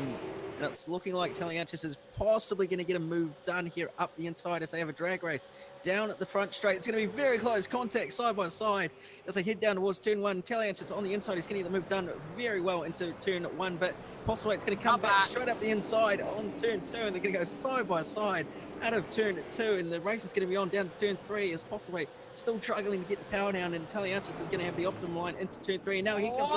Oh, very close. And there was contact, as I believe that was Chris Coxhead getting himself involved, gives the little push, and now looks to the inside at 4. There's no room there. There's no room there. Contact between the pair. Luckily, they hold it together. Glenn Postlethwaite, who started 8th, does not want to be in the middle of this pack, because this pack is leaving him completely in the dust. Dodman attacking Matt Morris still. He's looking for opportunities to go through. We haven't talked about this middle part of the top 10, Bo. 3 Trans-Tasman's machines. There's Blacklock, Muggleton, and Harvey. They're just there collecting the points going, yeah, this is a nice Saturday night drive. Yeah, exactly. They're all just in formation, getting some few team photo opportunities as well. It's been a very crazy race for those guys, but no doubt in the cockpits, they are working very, very hard to keep it on the circuit in these conditions.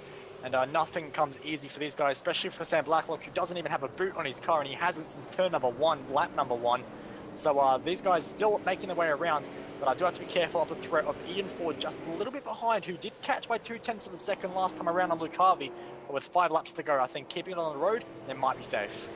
It certainly might be. Here comes Hayden Dodman, though, looking to the inside of Matt Morris, but unable to make something work. Pick up the run through 4, now through 5, up the hill, over the bridge of Yokohama, and into the next right of turn 6. Matt Morris holding on very, very nicely in as he looks to continue moving forward. Traffic's certainly becoming an issue for drivers at the front, and it's only going to get worse and worse and worse with 4 laps to go. Another little look from Hayden Dodman through 9, not going to have it. Big, big wiggle coming out of the final few corners, and that's going to really check things up as Hinz now gets into the mix. Yeah, absolutely. Hinz is right there now on the back of Dodman. Dodman having that bit of a slide has checked Hinz up a little bit, so looks like Dodman's actually, yeah, here comes Jones. Here comes Jones. She had a chance at the final corner. That's the first move I've seen her make all day long, and it's not been there. It's not made the move stick. Unable to get it into turn 1. Now Taliancic trying to get in on this party as well into turn 2. Not going to be able to make the move, but 4 laps to go. Bo, this has been a very entertaining race, especially for the middle of the pack. But it has been a runaway race. Again, it's a return to form at the moment for Phil Sell. Knock wood. Yeah, absolutely. Phil Sellers had a fantastic first 20 laps of this race. Still 3 left on the clock, so we'll wait and hold our breath if he can bring it home. But nonetheless, he's been very controlled of this race. Dane Warren has never looked like he was going to be losing P number 2 after he did inherit it after a bad start from Madison down. But Hampstead does have that podium at the moment. But this mid-pack is still the place to keep an eye on. Ethan Warren was broadside through turn number 7. And Cam, I have no idea how he still made the apex. Yeah, I have absolutely no idea either. That was a amazing bit of driving for him to have made the apex there. So very, very good driving to actually keep it on the road, as a matter of fact. So props to Ethan Warren on the driving there. Props to Ethan Warren indeed. Ethan driving, who's that? But you still have that battle. Jones, Zlowski, Taliancic in the mix, not quite. And as Jones looks to try and pick up the run through turn number 2. She was just a little bit early to the apex there, I felt there. But I don't think that she really had the opportunity to go and make that move stick. As again, here comes Hayden Dodman down to the inside, takes the position away from Matt Morris, and cleanly this time Morris gets a wiggle. Hinzy's trying to get back in it.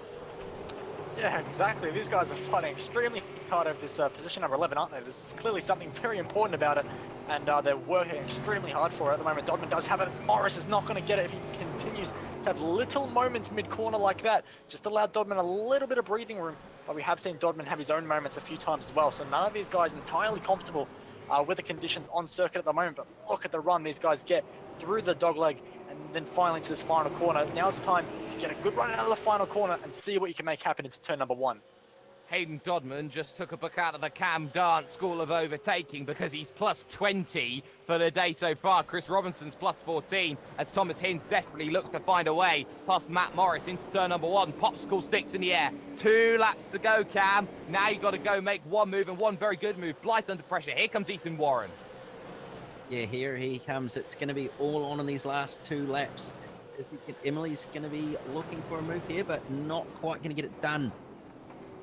Up and under attempt. No, not going to get there. Kozlowski all-star defending very well. And again, no chance for a run. No door open for Emily Jones with Taliancic, Postlethwaite, now Coxhead and Kylie trying to get in on the rear of this one as well. And Emily, go careful, go careful. She gets herself a massive slide, holds it together, but Scott Kozlowski holding on to things for the moment. White flag in the air, though, for Mr. Number One, Mr. Two-time champion, Mr. reigning champion, Mr. championship leader, Jared Filsell. Any moniker you like, any moniker you can take. It has been textbook Filsell all day long. Got the lead early off the start. Then he got a little bit lucky with the caution, wasn't under pressure from Warren.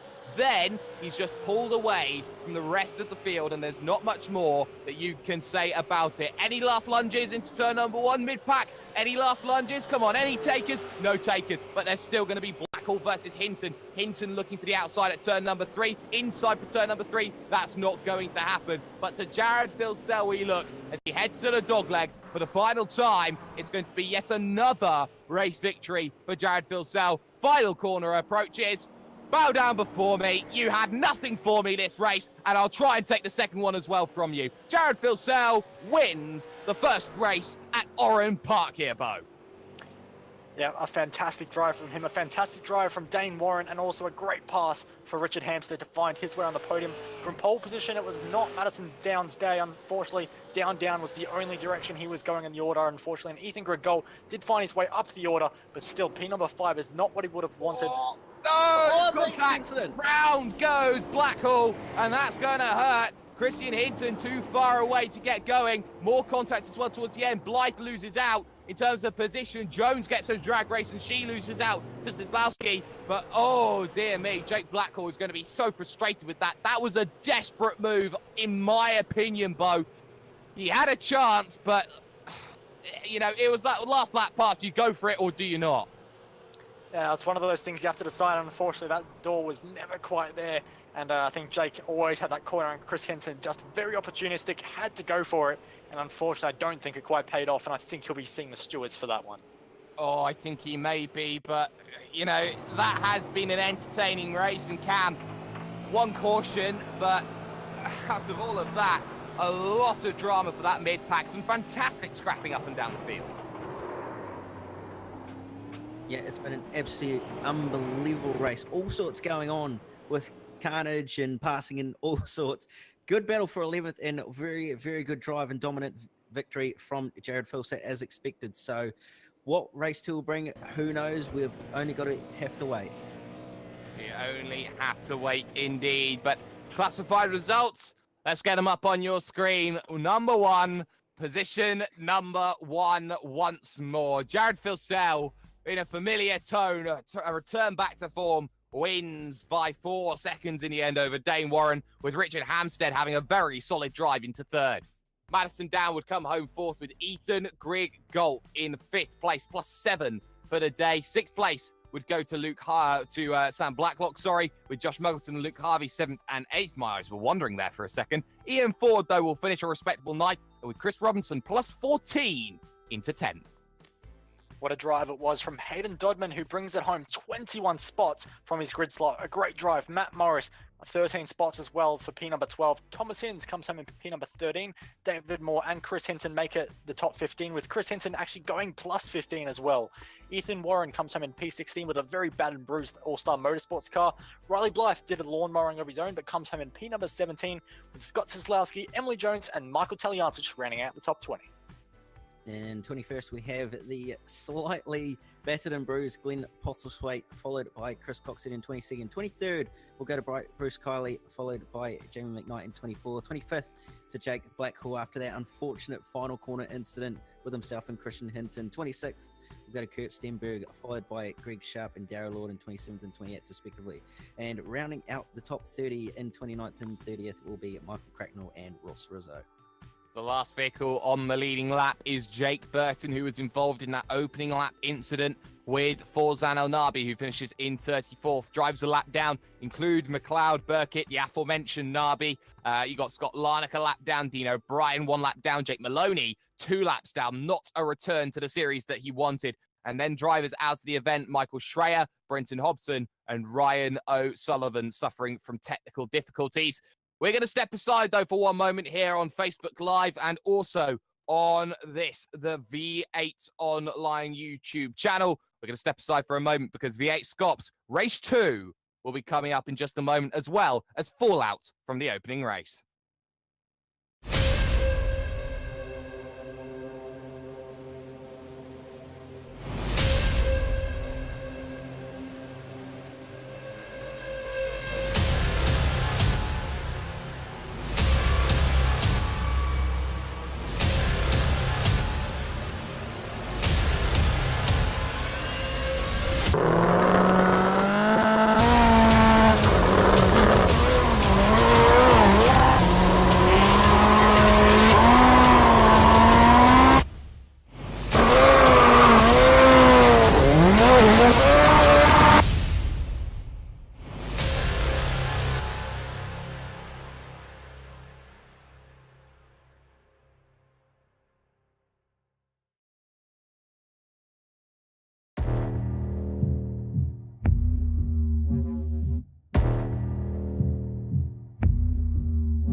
Just outside the town of Narellan in New South Wales, we come to one of Australia's lost classics. Oran Park was one of Australia's most well-known motorsport venues, but due to urban development, is no longer with us. However, thanks to laser scanning technology, this track is preserved indefinitely in digital form. Oran Park is tight and twisty, with a stop-start first sector and a flowing latter two-thirds.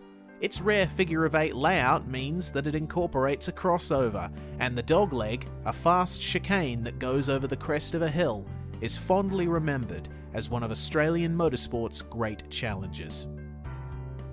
Oran Park began as an estate in 1829, and many owners and purposes later, in the early 1960s, the Singer Car Club purchased a section of hilly farmland and decided to build a racetrack. The first meeting was held on the 17th of February 1962 on a 1-mile circuit.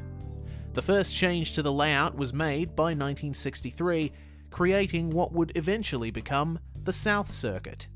This layout saw one of the strangest events in Australian touring car history take place in 1971. Right in the midst of the title-deciding race between Alan Moffat and Bob Jane, a spectator drove a Chrysler V8 Pacer press car onto the circuit and managed to complete a lap before exiting the track and being taken into police custody. Moffat, despite nearly crashing into the spectator's car, was so wrapped up in his pursuit of Jane that he had no recollection of the event. A further extension to the circuit was made in 1974, adding the iconic crossover just in time for the track to host the Australian Grand Prix for Formula 5000s. In this period, along with hosting a 500-kilometre touring car race and briefly the Australian round of the World Superbike Championship, Oran Park continued on a meteoric rise to become one of Australia's most popular motorsport venues. However, the glory days came to an end. Despite improvements to the facilities and continuous involvement in all types of racing, Oran Park Raceway's popularity declined, and the land was rezoned for a housing development in the mid-2000s. The last V8 Supercar event there was the final round of the 2008 season, and the track closed for good in January 2010. Now, in real life, where once there was racetrack, there are suburban streets. But in sim racing, there are no housing developments in sight. Oran Park continues to provide good racing in the virtual realm, owing to its tightness and big elevation changes. We Australians have a habit of making some tracks of ours a bit small for the overpowered, under-tired cars we race. But honestly, would we have it any other way?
Welcome back, ladies and gentlemen, to the V8 Supercars Online Premier Series, the #1 V8 league in all of sim racing today. Doesn't matter where you go, what platform you go, you will not find a better league than this one anywhere in the world. What an opening race that we've had. We had battles up and down the field, and we had the traditional story of Jared Philsell wins. I'm hashtag Do You Mind Jake Sperry. I'm joined with two people in the commentary booth because Reese has decided that he's decided to go to a wedding. So, yeah, you can do that. We got Bo Albert here, and we've also got Cameron Dance. So, Bo, an interesting first race. A lot of things we can take away from that opening race. One of the most important things that we can take away from is Jared Philsell has race pace, and that's going to be the worrying thing for everybody in this event. Absolutely, and it's even more worrying when you look at the grid. He's starting from pole position, so the rest of the field have to play catch up, but if anyone can do it, there are some very quick guys behind him on the grid that may be able to get the jump in this first phase of the race and potentially take it to him. But if they can let him go like we saw happen in that race just then, it might be a worrying case if Jared Philsell walks into the distance, but that's still to be decided in the next one. It definitely is still to be decided, and, well, Cam, we saw overtakes are possible here. Ethan Grigault just summarized it perfectly. He made positions early, he made positions quick, and he got himself into the top 5. Great damage limitation from the Evolution Racing Team driver. Yeah, absolutely. He did a fantastic job at moving his way up through the field and getting into that 5th position that he eventually finished in. As you said, it is possible to pass, but you've got to do it at the right spots. If you don't, it's going to end in tears. It certainly can end in tears. We are going to have a very quick talk with Mike Korolev, the racing the steward that we have available to us here at V8 Online. Mike, let's say it's an easy race for you in some respects, but that opening lap, you had a pretty easy call, would you say, between El Nabi and Burton? Yeah, we did. It was. Forsen obviously got in there and turned him around, but we certainly felt that with Jake instantly facing the rest of the pack, that is definitely a safety car position. And yeah, it's one of those situations that I think we should have deployed it, and everyone was in agreement in race control there too. We'd also like to just sort of address one of the other points there at the restart with the new rules that have come out.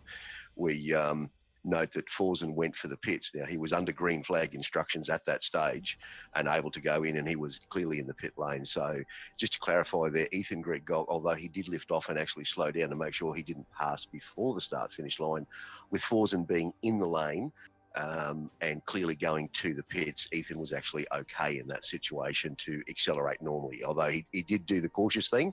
But yeah, just to clarify that's certainly a situation where Forsen's obviously heading for the pits. Ethan's clear to go. And in terms of this circuit and the decisions that you make around it, it's very narrow, it's very tight. There's a lot of vehicles that are trying to make moves very early on. Do you feel that the bottlenecks that you see around this track are maybe more leaning towards that caution side and making your life a little bit more difficult? Look, yes and no. It's one of those situations, because it is a narrow track with so many curves and there's so little distances where people can line up passes. Certainly the passes have to be very clean and crisp, and you don't always get that. So it can make it a lot harder in decisions, because drivers just have to turn into corners when they turn. If they're defending, like for example in the last lap there where Jake Blackhall in the last corner turned in on Chris Hinton, so we reviewed that, and 3 laps beforehand Jake had always been much further and wider out and turned in a lot later, so it was clear he was defending. So in that situation, Chris is not fully to blame. He had set up a pass, was going to put it underneath there. Jake did a little bit of blocking to protect the position heading to the line, so there is a small amount of blame attributed to Jake for his blocking, because it was late. If he had been more across the circuit, certainly Chris, then if he turned, he would have gotten the full penalty. So in decisions like that, yeah, it is a lot harder, but then sometimes guys are just making passes that they've really got to think through, and if you can't make it, you can't make it. So it can be very much a follow the leader circuit. It certainly can do. And for the second race that's going to be happening in just a few moments' time, do you feel that the drivers have learned from that opening race to create cleaner conditions for the second race? Yeah, I do. I really do. And I think, as a general rule, we tightened up the penalty situation this year a little bit, and drivers are certainly managing their passes a lot better, because the license points just don't allow you to, they don't give you a lot of leeway. You do have to race a lot cleaner. And in general, that's made our job a little bit easier, which is good. I think it's produced cleaner racing. We don't have guys pulling desperates, which is great to see. And if you do want to pull desperates, you're just going to end up sitting out around. So, yeah, I think in general, yes, drivers have certainly learnt and done a better job of their driving in general. I think that's reflected in the overall racing. If you guys would be able to see that as well. Yeah, you definitely do get to see that there. Mike Korolev joining us then from the stewards panel. But I find that very useful, actually, talking to the stewards in races like these, because most races that you see on iRacing, they don't have stewards panel. Most iRacing races, in fact, all iRacing races now, are official races. They don't have stewards. You just go out there, you race, and whatever happens may happen. Do you feel, Bo, that having that ability to talk to the stewards, actually getting insight on decisions, do you think that just makes racing more open? It makes the drivers maybe more respected when they get out there on the circuit? Absolutely. I think it's a benefit for everyone to have that kind of live stewarding and having that ability to have someone to talk to, so you know where the line with the rules are, with blocking are, with passing or making contact with another driver. You know where those boundaries are, so you know if you make contact with someone and it's over the limit of what is put in the rule book or what Mike has said in the team, you should be redressing that, or you're going to be facing a penalty. It's so much more clear cut, and I really wish that was something a lot more series did, but SCOPS is one of the only ones that has done it, unfortunately. That's why it's the premier series in Australia. Well, it certainly is, and it's one of the best leagues in the world, and I've covered my fair share of leagues throughout my time. Of course, I'm doing a 10-hour day in terms of this weekend, so I'm a very, very busy man. Cam, second race is always going to be one to keep an eye on, always going to be interesting to watch. What are you looking to see? I'm going to look at who's going to be the most strategic, because in the second race, you have to complete a compulsory pit stop. So who's going to be the strategic one and put on fresh boots as late as possible, or possibly try and undercut? It's going to be very, very interesting to see. Oh, you bet it is. We're going to step aside, though, very briefly here on V8's Online and the Virtual Racing School Facebook page, because we are going to get geared up then for the second race of the night here at Oran Park in the virtual world. Talk to you in a second.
Welcome back, ladies and gentlemen, to the V8 Supercars Online Premier Series. We are 3 minutes and under from the second race. It's longer, it's 38 laps. A pit stop is required. And this is going to be a very, very tough challenge for the drivers here today. We've already seen one race and how difficult it can be to get it right. And we've seen how easy it is to get it horribly, horribly wrong. I'm hashtag Do You Mind Jake Sperry. There's Bo Albert. There is, of course, Cameron Does. No Reese Gardner, he's busy having a wedding. So we'll just have a little bit of a wait. Or being at a wedding, not necessarily having it himself. But, you know, Cam, this is afternoon conditions. The sun is setting. The track has massively cooled. Completely different conditions. Adjustability. Only 10 minutes to get it right. This is a huge challenge for the drivers to adapt and then perform. Yeah, absolutely. Completely, radically different set of conditions. We've got a 24-degree air temp and 26-degree track temp. That's not quite 20 degrees, but it's a massive difference compared to the first race. So the guys are going to find they're going to have a lot more grip. The car's going to turn in a lot better, power down a lot better. So they're going to find it's a lot nicer to drive, but it's going to be very interesting to see who's actually going to be able to adapt to the extra grip as quick as possible. And that's going to be very, very telling as well. I think that you look at this one, Bo, you think, okay, maybe my first race didn't go well, but this is an opportunity to try and respond and try and do something well. So actually, I've just seen Jared Filso run off at turn number 9. So if that's anything of an omen to go by here, then even the best are struggling. Absolutely. You said there's opportunities, and there's opportunities for mistakes, definitely from anyone, and Phil just proved that, going way too hot and firing into the gravel, but there's opportunities in more ways than the first race that we just had. There's more laps this time around. It's a cooler track temp. The tyres will last longer, but we do face a pit stop nonetheless. So a lot more opportunities to come, a lot more strategy, different elements. It's almost go time, Jake. It is almost go time. We are under a minute away. And I'll tell you something now, even I don't know what the grid's going to be for this second race. So it's going to be a very interesting one, to say the least. We're going to rush through it. We've got a minute less than we did in terms of the first gridding procedure to get things correct. So I'm just going to take control of everything at the moment, as Jared Filsell will take pole position. Apparently, Madison Down will start from second, with Richard Hampstead then in third. Dane Warren will go from fourth, Jake Maloney fifth, Jake Burton in sixth. Forzan Olnavi will start from seventh position as practice comes to the end. Glenn Postlethwaite will start from eighth, Luke Harvey ninth, and Josh Muggleton will start from 10th. Just behind Muggo in P number 11 will be Brenton Hobson. He has Ethan Gregot for company on the 6th row of the grid. Sam Blacklock lines up from 13th. Ryan O'Sullivan, who had a fantastic start in race number 1, had it all come undone. Second opportunity for him in race number 2. Ian Ford in P number 15 for car number 15. Rizzo starts from 16th with Burkett, Stenberg, Riley Blythe, and Thomas Hins rounding out the top 20. And from 21st to 30th, we have Ethan Warren, Emily Jones, Hayden Dodman, Jake Blackhall, Michael Schreier, Michael Taliancic, Matt Morris, Michael Cracknell, David Moore, and Scott Soslowski. And rounding out the last 10 drivers, Christine Hinton, Scott Larnett, Chris Croxhead, Mitchell McLeod, Bruce Kiley. You got Sharp, Dean O'Brien, Darren Lord, Jamie McKnight, Chris Robinson, and Loxton as well. So there's 40. And there are vehicles on the grid, and this is going to be a difficult challenge for Phil Sell. He's got to do this one from the front now. He will be marauded into turn number 1. We saw how the inside worked last time. We'll see if it gets itself into a similar position for this one. Madison Down wants points for the championship. Richard Hampstead has been there or thereabouts. Dane Warren faded a little bit, but arguably he is the second fastest man on this grid. Lights come on.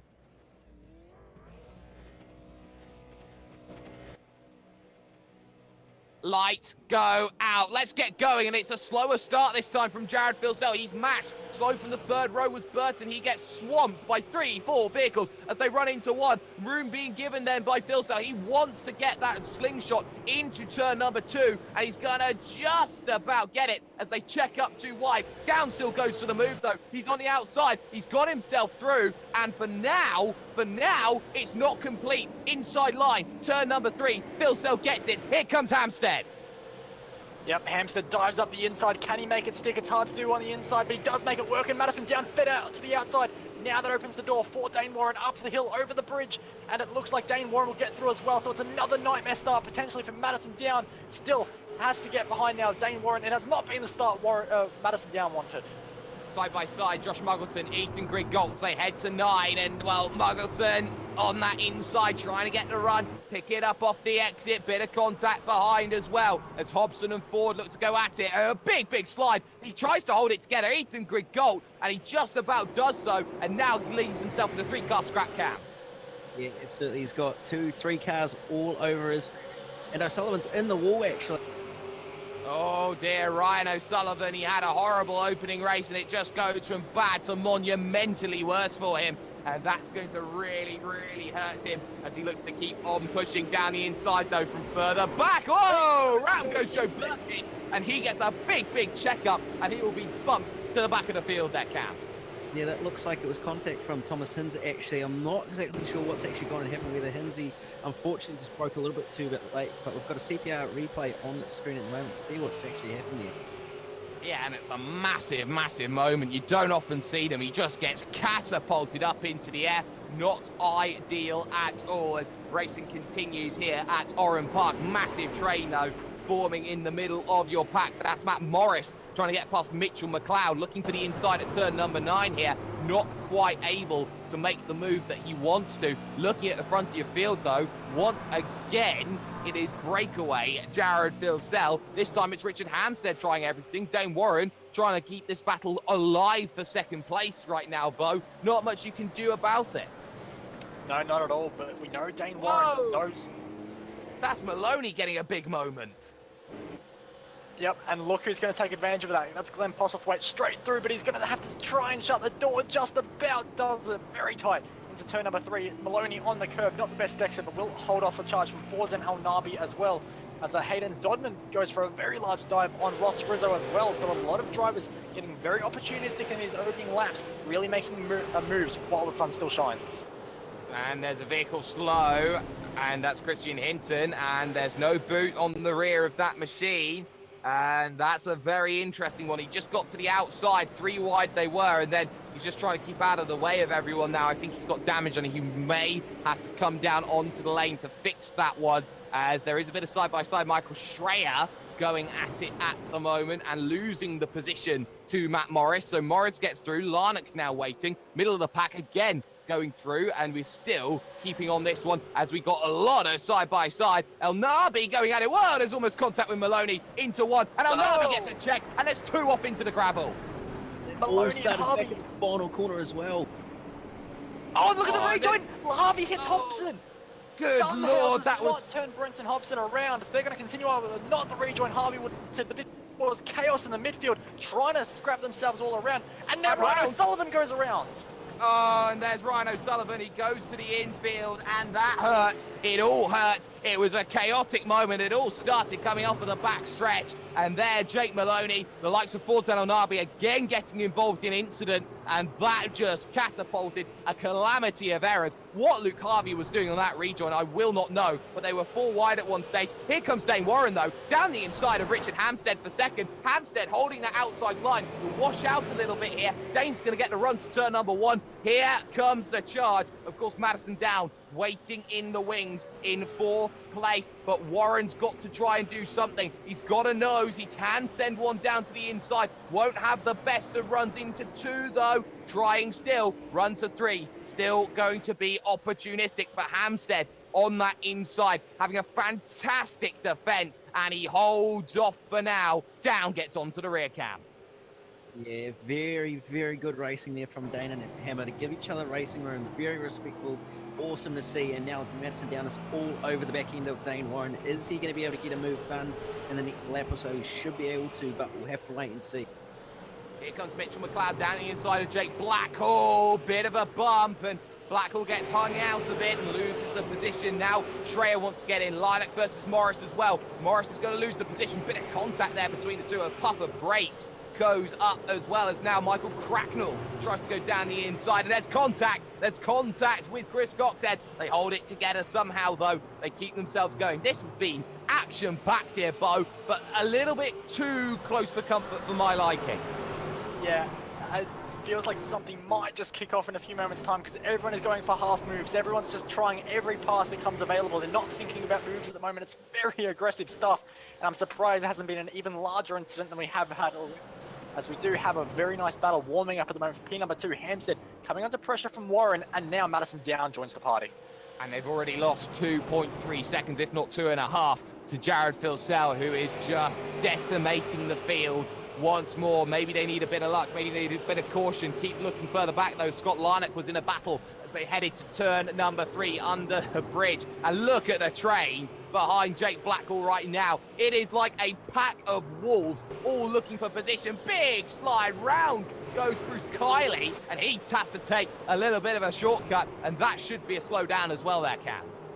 Yeah, he's going to have to serve a slow down there for using a slightly different part of the circuit, but this battle was just absolutely gone off for these minor positions, all kicked off with Matt Morris and also Scott Larnock coming together out of the final corner of the last lap. So this battle's just gone absolutely crazy, and all sorts is going on with many cars involved. Whoa. Postlethwaite goes off. Postlethwaite just avoids the green tyres. He gets back on circuit, but he'll be back with Borzan Al-Nabi, who gives him no room on the exit. Through will also go Ethan Griggold, but not yet. Postlethwaite on the inside then as they head to turn 4 and 5. Looking on the outside still, Griggold. It's tough to hold it here around the outside, but he's going to try it anyway. Pinch the man on the inside and get the run then to 6. It's all right-handers from here. Good luck trying to keep on holding it. Still holds it, and Postlethwaite still trying everything. Still gets the nose to the inside. He gets a little bit of a shove, and they're holding it together. There's more contact. Postlethwaite loses one. This time, it's over to Josh Muggleton. Yeah, this battle is off it. It's going off right now, and Postlethwaite does not get the advantage at all. Loses spot to Muggleton, but he does have good pace, so we'll see what he can do in the coming laps. But he has to be careful with the in-forward behind as well. But a lot of drivers still getting very aggressive, making a lot of mistakes at the moment. So these are very different track conditions to what we had in race number 1, and they're struggling to adapt at the moment, Jake. Cam, Hayden Dodman's at it again. He's +9. Yeah, he's doing a fantastic job. Seems to be having the same run that I did numerous times now, which is starting to become a common trend. So he's doing very well to make his way up through the grid and actually gain positions constantly in these races. The verb to dance. We are now going Oh, to Sam Blacklock! Oh my goodness, Blacklock, go, careful boy. Go sideways through 3, Dorifto, and not really doing much, losing 2 positions because of it. Behind that though, Jake Maloney under pressure. Ross Rizzo, good on you, son. Get battling with the big boys. Yeah, from split 2 all the way to fighting it with the big guys in split number 1. What a turnaround season it's been for Ross Rizzo. Finds himself currently 4th in the championship, having an absolutely fantastic run. There's no stopping him, is there? No, there's not, and he's fighting for 14th with Jake Maloney. It's just 15th for Jake Maloney. He has lost the position, but good on him. He's still having a really nice scrap of things right now as things continue. Still, Warren versus Hampstead, the battle for P2, still there, but it's sort of a pseudo battle. We are at 1/4 distance, halfway around this lap 9 of 38. Then we are on at the moment. It is still Jared Filsell holding that advantage. Off goes Brenton Hobson. That allows through Ethan Warren. Here comes the really bold move from Hayden Dodman. Gives him a little bit of a tap of his own as well there from Sam Blacklock. That just checked up. Yeah, absolutely did that. Moves checked that entire group up, and it's just caused a bit of a bumper moment. So very close in just outside the top 10, and it's all on throughout this field so far in this race.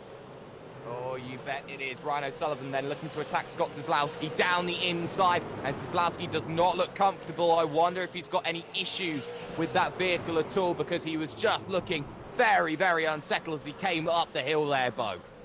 Yeah, car does not look particularly comfortable at the moment. There is a little bit of damage to the right side of that car, which is potentially a bit of a hit into the final corner wall, which we have seen so many drivers do, including Ryan O'Sullivan, who is just in front at the moment. Doesn't look like there's any steering damage, but we do have carnage happening. Oh, yes, we do. We've got cars down on pit road as things stands. That's Brett Loxton, who is down on the lane as there is a lot of checkup and brakes. And Maloney and Rizzo as well having themselves issues. That's a shame to see that. Danny inside, tries to go. Hayden Dodman, the door left open by Brenton Hobson. Hobbo 88 in position 12. Door open again. Contact up on 2 wheels and losing 2 positions for it as well. Welcome to V8SCOPS, Brenton Hobson. Yeah, very forceful move there from Hayden Dodman, but does get a few more moves done. So Hobbo loses a spot, Sam Blacklock gains a spot as well, and Dodman lucky to not get much damage on that car either. So somehow they all got away with it somewhat unscathed. Only Brenton Hobson's pride hurt in that one. Only pride hurt, but a couple of positions. He won't be too happy about that. And of course, you can see everything that he does afterwards on his YouTube channel, Hobbo88. He keeps a good document of his races here in V8SCOPS. But now, once again, there is more traffic to deal with. And once again, it's Joe Burkett who gets out of the way for those 3 in the battle, 2nd, 3rd, and 4th. And Luke Harvey and Hinsey coming down onto lane as well. We are firmly in the early pit stop window as things stand here, Cam. Yeah, a lot of guys are trying to get that undercut, trying to get into clean air out of traffic, so they're not too affected and slowed down too much. So we'll see how this undercut works and whether anybody's going to take, whether it's going to pay off for anybody at this stage. As yes, it is cooler, but again, you've got to make sure that you save your tyre. Yeah, the tyres are so important, as is the fuel number as well. It can so easily go wrong once you get yourself caught up. Maybe you underfuel it, hoping for a caution. Maybe you have to go twice down onto the lane. Nothing so far for Jared Filsell. He'll stay out and probably go as long as he likes when it gets right down to the bread and butter basics. Wiggle for Muggleton, though, coming out to the final corner. He's desperately trying to stay with Ethan Griggolt. A Griggolt +5, looking to get onto Forzan El Nabi here, Bo. Yeah, he is. He's putting in a really good charge at the moment, and a few drivers do have to be careful with cars coming out of the pit lane now with this traffic situation we have, but no issues for Ethan Griggolt, and Forzan El Nabi is his next target. A little bit of a margin to catch, but we know how quick Forzan can be, and just taking 0.02 of a second out on that last time around, so not a huge gain, but there is definitely pace in the Evolution Racing Team car. There is, as Michael Taliancic runs very, very wide, coming out of turn number 1. In fact, there was contact there with Emily Jones. Jones gets a rear quarter panel, holds it together, keeps the position. She was spread eagle across the circuit, and, well, Jones held on. Ryan O'Sullivan didn't have a chance to go through there, Cam. No, he did not at all. So a bit of unfortunate circumstances there for him, but he'll carry on. He will carry on. Almost a bit of contact again there into turn number 7. So already we are seeing just how aggressive these drivers can be. Everybody looking at opportunity, going, okay, can I get this person? Can I get that person? Can I get the other person? Can I get every person? A lot of people waiting. Kylie down on the lane. Also on the lane is Michael Cracknell, as drivers look to try and get their stops done. As Madison Down goes through on, I believe that is, nope, that's Joe Burkett. Sorry, my mistake. I got a little bit confused there. Of course, the 2 TTL liveries there. I thought something happened there for a moment. Cam to Richard Hampstead. Hampstead's alive and kicking and actually trying to extend the gap to Dane Warren. Yeah, he is indeed trying to build a gap so he can get some clean air and try and possibly counteract the undercut on a number of guys. So it'll be interesting to see what strategy the TTL boys have got for Richard and what he's going to do as far as tyres go. But as far as tyres go, it should be interesting. Here's Chris Coxhead, though, 1 lap down. He's there with Jamie McKnight, who's in 22nd. Not ideal when lap traffic is maybe slightly quicker than you. Our split 2 winner, Darren Lord. We didn't talk about him in the opening race. He's doing well right now at the moment. He's +13 at the moment, Bo.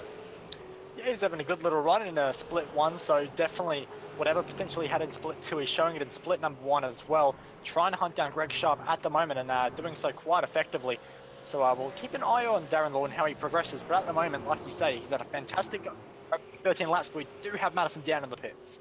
Undercut time, and a big undercut time. Madison Down makes the bold choice to come down in. And will this force the hand of everybody else in that train? Dane Warren must be careful. Also, who has to be careful? Richard Hampstead as well. Would this even force the hand of Jake Burton in 5th position, now up into 4th, who desperately is trying to get onto the rear of this train here, Cam? Yeah, it's going to be quite interesting to see who reacts to what Madison's done here. Madison's on fresh tyres, so he's going to have the best out of that group, but what sort of lap time it's going to produce and whether that undercut's going to work for him is a mystery. We're going to have to wait and see. And there's been a move as well. Josh Muggleton has got himself through on Ethan Grigg-Gulp. That one was down into the opening corner. Hampstead, keep an eye on this one then, because he comes down onto the lane. He has to cover the move. Dane Warren's going to stay to his strategy, but Hampstead's covering Madison down. That's very vital. Madison down in comparison, heading himself through turn number 8 right now here, Bo. Yep, and more critically, Madison Down had no traffic at all, so it's been a perfect outlap for Madison Down, exactly what he wanted. Found a perfect gap in traffic and has been able to push as hard as he can in that Momo 77 car. So as he rounds the final corner, he's going to get a little notification that Hampstead's in the pits, and that is go time. Postlethwaite's in, Grigg-Gulp in, you've got Muggleton in, Blacklock in. They're all looking to dive down onto the lane. Hampstead waiting, penalty. Hampstead gets 2, Trigger happy Speeding with pit the lane. gun. He's speeding on the lane, you're right, and that's going to mean he's there for an extra 15 seconds. Look at those 15 seconds behind Sam Blacklock now, behind a whole lot more. That's a massive, massive penalty as race leader Phil Sell dives to the lane here, Cam. Yeah, very unfortunate for Hammer there. He looks like he just came in the pit lane a little bit too quick, and he actually clipped the tyre bundle on the left-hand side, so he's actually damaged the left-hand front quarter of that car. So I'm not sure if he's got a meatball, but it might be a little bit too much damage for him as he's actually falling down the order even further. So very unfortunate for Hammer there, but he'll continue on if he doesn't have too much damage. Oh, I think he's got too much because he's been there for forever and another day. So that should be him out of the event. I didn't catch that. That's the perils of pit road. Dane Warren stayed out, though, on that last lap as more drivers look to come in. Here comes Madison Down out of pit road then. Goes Jared Filsell. He gets the run that he wants. Jake Burton comes out of pit road behind Madison Down. That one to be expected when it came to the stops. Forzan El-Nabi in relative clean air with Muggleton and Grigg-Gulp still. So no real changes. There's a big lunge to the inside there for Jake Maloney. He's battling it out with Ethan Warren at the moment. For Dane Warren, though, in terms of comparisons, he's now, whoa, sideways onto the lane there, Bo. Yeah, he left nothing on the table there, did he? He didn't care about how much damage Hampstead might have got on that pit wall. He was willing to risk everything in his pursuit of Jared Filsell, which he needs to do because Filsell had a relatively slow pit stop compared to what we're seeing, about a 1.2 seconds lost to Madison Down. Obviously, it hasn't cost him any track position, but still a slower stop. And Warren was one of those drivers we do have to keep an eye on to where he rejoins in regards to Filsell. Filsell makes his way onto the front straight. Warren still in the pit lane. Warren definitely still on the pit lane, and he's looking to try and get going quickly, and it's not gonna be quick enough. No, it's not. He's gonna be sitting and waiting because look, there goes Madison Down. And well, he's gonna run himself into issues as well because he's got himself a long hold, Cam. Yeah, he's done the exact same thing as Richard Hampstead has. He hasn't at the pit wall, but he's definitely done the same thing. He's coming just a little bit too hot and sped into pit lane. Very easy thing to do as well as he's about to exit pit lane. Yeah, we got Riley Blythe and Luke Harvey in their own little scrap side by side. They're too wide, too deep behind as well because Blacklock and Hinsey going at it as well. So they're looking to have their own little scrap. Blythe, though, on the outside is going to lose out then to Luke Harvey. Good little move. Blacklock around the outside of Thomas Hint. Great move with Brenton Hobson waiting in the mix as well. Nice little scrap now as the traffic comes into play. Where Dane Warren has come out, though, is very telling. What's more telling is the fact that Hayden Dodman actually just led a lap of the event, Bo. Absolutely. He's the driver that loves making up positions, and he's got no higher now because he's at the very, unfortunately, in the pit lane, but a lap led from 23rd on the grid. Still a nice little accolade to have at the end of this race, but nonetheless, make his way out of pit lane now, and might be a very tough cycle back into pit lane as a big group of cars makes their way past. So to tell you where Dane Warren is, he's behind Kurt Stenberg, of all people. Hobson spins one, though, out to the final corner. Get an eye on this. Grosjean lit up the tyres to get back the right way again. He just went around. There's a small depression that you see there going through the final corner, Cam. So easy to get wrong. He lights the tyres up. He gets going again. Red mist. It has descended. Yeah, that's not the most ideal thing to have happen. It's very easy to do at that final corner, especially with the way that the car can become unsettled. So very unfortunate for Hobbo there, but he's going to regather himself, and I'm sure he'll carry on. I'm sure he will. And Postlethwaite now in a scrap with Ethan Warren, nose to tail as they make their way to 9. Wiggle from Postlethwaite, who has been off a couple of times already in this event. Look just behind, Jake Maloney will want to get in on the mix as well. But Ethan Warren now looking to be the aggressor, close, thinking about the inside, caught in two minds, unable to make that move. Ethan Griggold just in front though, battle with Josh Muggleton, as diving down onto lane will be Greg Sharp from 9th place. Yeah, Ethan Griggold definitely hunting down Josh Muggleton at the moment into turn number 1. And you can see that late move somehow almost got into the bumper there of Josh Muggleton very, very late from Ethan Griggold. And now that's cost him a bunch of time. Very lucky not to spin the Trans-Tasman Racing driver. Oh, he's so lucky, but he holds himself in good stead as things continue. Race leader is Emily Jones right now, staying out. She's on lap 19 of 38. Half distance is score complete, and Ethan Warren again. Keep an eye on this. They're 3 wide almost, heading up to 6. And Ethan Warren looking at this one. Maloney slots one down the inside. Lovely. Cut back for 7. No chance there. Great move from Jake Maloney, but Ethan Warren, all of that was down to 2 wide down the inside. Postlethwaite just got a little bit sideways, and that was enough to just open the door for Jake Maloney, Cam. Yeah, absolutely. Very, very good driving by Maloney to see that the door was open and just make his way through and avoid the incident. Unfortunate for Ethan Warren, though, is he's had that little bit of contact due to what happened to Postlethwaite, and it's just unfortunately unsettled the car. So he's lost a bit of position out of this, but he'll regather himself, and I'm sure he'll be able to get back by. And we're over halfway. Jamie McKnight lets the position go to Madison down. Now Jake Burton on the rear of the train as well. He's not out of this championship, but he's got a lot of work to do to get himself back in it. Ethan Warren still looking to attack Jake Maloney as well. Keep an eye on this one into 3, and then what has been a very good overtaking opportunity, underrated, into 4. We've seen a lot of moves into turn 4, not close enough to make that move just yet. It's a little unsettled as well, Bo, unable to really pick the power up on the exit. Look behind though, you've got Blythe, Blacklock, Harvey, Hinds, McLeod, all there in the mix, and just in front of all of that is Hayden Dodman in 14th. Yeah, there's a lot of battling at the moment, isn't there? And another battle that was happening with Scott Lineak refusing to let effective race leader Jared Fieldstyle get through. Finally gets the run out of turn number 1, but Scott Lineak playing no favourites at all and put on a very big defensive display against Fieldstyle. But nonetheless, like you say, there's a big battle happening further down the order, including a lot of drivers. Glenn Postlethwaite coming under attack slowly by Jake Maloney, but Ethan Warren also in that battle pack. It is definitely beginning to heat up now in this race. A battle pack just sounds like something that you just apply as you look to get ready for war. On the brakes into turn number 2. And for now, it seems that Warren not quite there. Wiggle for Maloney off the exit, unable to capitalise properly there. Down the inside, though, Ethan Warren said, no, I'm ready to capitalise. I'm going down the inside. Gives them a little bit of a door at the exit as well. Gets the position sorted. Does Maloney try and follow it back? No, he gets a little sideways. This opens the chance then for Hayden Dodman to go battle with the big boys here, Cap. Yeah, bit of hip and shoulder there from Ethan Warren to give to Maloney there. Very, very good racing. Nothing wrong with a bit of... Oh, very wide there. A little bit of grass there from Maloney on the brakes, so that's unsettled the car, and he's lost the position to Hayden Dodman there. But yeah, nothing wrong with a little bit of hip and shoulder and a bit of door-to-door contact from Ethan Warren and Jake Maloney to have a bit of good racing there. God, Hayden Dodman is like a scrappy Yorkshire Terrier. He knows exactly where to just get in and around and try and get himself in those scraps. And in fact, Maloney is coming down in onto pit road. So that is Maloney's chance at the top of this field. Pretty day and done for him. So Dodman now can attack Warren, can attack Postlethwaite, and could potentially look at a top 10 if he can get to Ian Ford just a little bit further down the road. But Hinds and Harvey still going at it. This is just a little bit further behind as well, as Thomas Hinds close at the moment here, Bo, but not really in a position to make that move. Rhino Sullivan running wide behind as well, with Schreier trying to attack.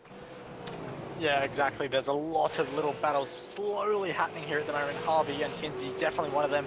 Sullivan and Schreier, another, as they're all just slowly converging on one another. We do have to be careful that we don't get too much of a train happening at the moment. Riley Blythe running a little bit ahead of the road of Luke Harvey. And he has Sam Blacklock's the company just behind. And Blythe not quite got the same amount of pace as the drivers behind consistently. He's making a few laps, which are just a little bit out of character for his usual.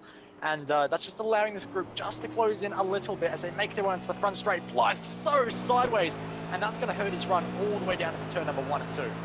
Oh, it is. Dane McKnight comes in. Richard Hampstead comes in once more. The damage clearly too much as there's a little charge into turn number 1. Close. No, not quite just yet then as he wants to make the move. And the train will only look to get bigger and bigger. Dane Warren through then just behind that on Michael Taliangic for position 21 on circuit. He got that one through some great running around the outside of the final corner, Cam. Yes, absolutely. Very, very good move around the outside. So he'll have that position and he'll try to hold on to it. Well, he'll try and hold on to it, but right now a lot of drivers trying to hold on to a lot of things, and none of them is time just yet. We have got ourselves 15 laps to go now as Emily Jones still leads this one. She still stays out lap 24 of the event as Scott Larnock dives down onto the lane finally to make his stop as there's almost contact. Postlethwaite and Ethan Warren. Postlethwaite gets a big chunk of oversteer coming on the exit, trying to apply all the torque in these vehicles. There's so much torque here, Bo. It is so difficult to keep this vehicle straight, even in like 3rd or 4th gear. Absolutely, there's so much torque in these cars from every single gear. There's torque in Postlethwaite's car, there's torque in Warren's car, and there's literally torque sponsorship on Hayden Dodman's car, who continues to apply up the inside into turn number 3. Move almost done, but there's still Warren on the outside. Job not quite done for Dodman, but he's hunting for positions. He's got the next one in his sights, but Warren's still holding around the outside, and that's actually a fantastic move from Warren. That is not often you can hold on a position around the outside like that. Well, Ethan Warren's done well on the defense, but look at how Dodman is trying to turn the screw. Desperate to try and get the position. Desperate to try and move up into 11th, which should be net 10th.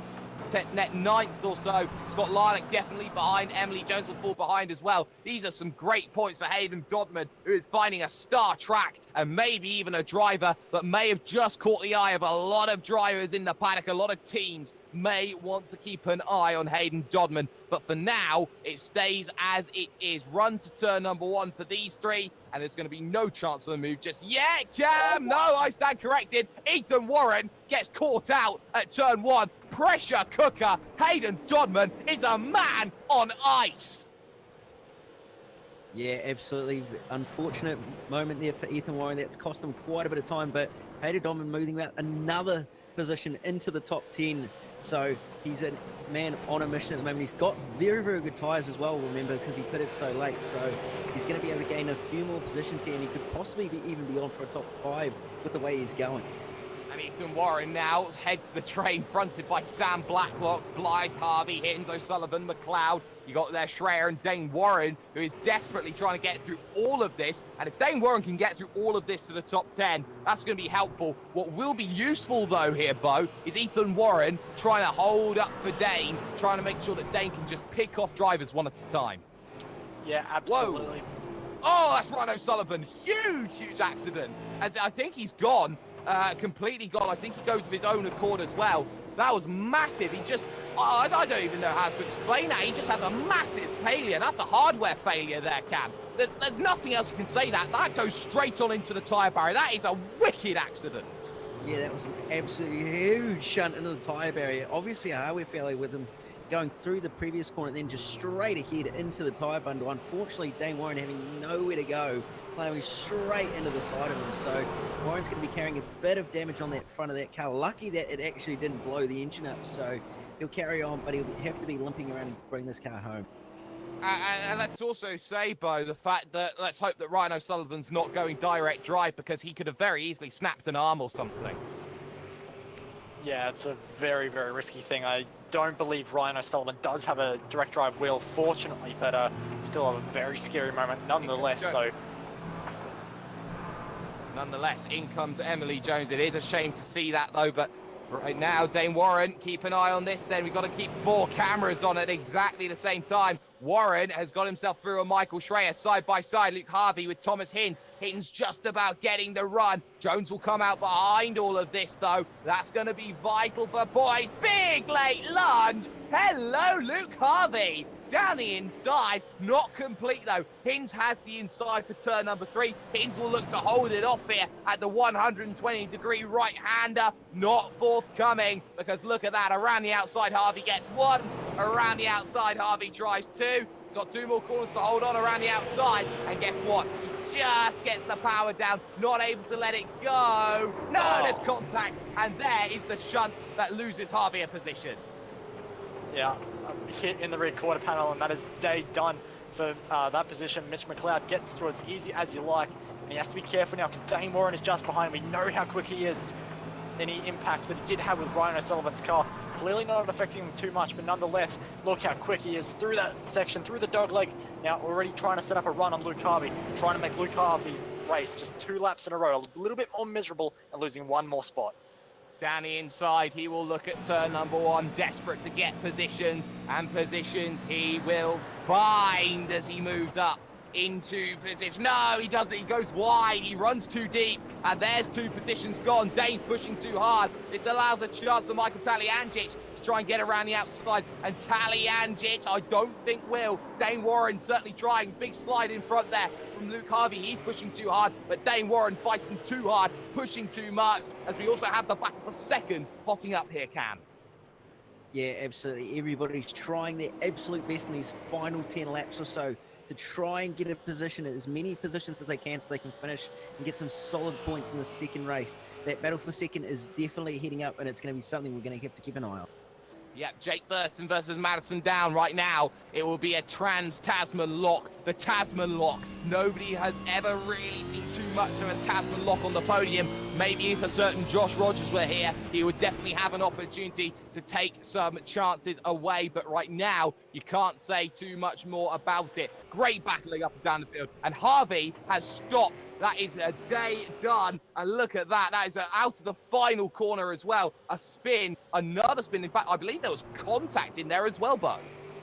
Yeah, my replay's not quite working on that, but unfortunate for Luke Harvey, and unfortunately these things do happen, but it does look like he is up and going once more on my screen at least, so we'll wait and see how he continues, but definitely a bit of damage on that number 5 car. There's damage from Mitchell McLeod. I think it was contact with McLeod that's done it, because he's got no bonnet at all, and he's plus 20 for the day, so I think Mitchell McLeod may be the beneficiary of an incident, maybe even Michael Schreier as well, so it was Schreier that we are getting word on, so that's a big incident to have, and Luke Harvey will not be too pleased with the way that has gone out. Lap 30 of 38, though, we're 9 laps away from the end of this one. How this race has flown by, Bo, I have no idea, but we've got some stunning scraps to go to the end.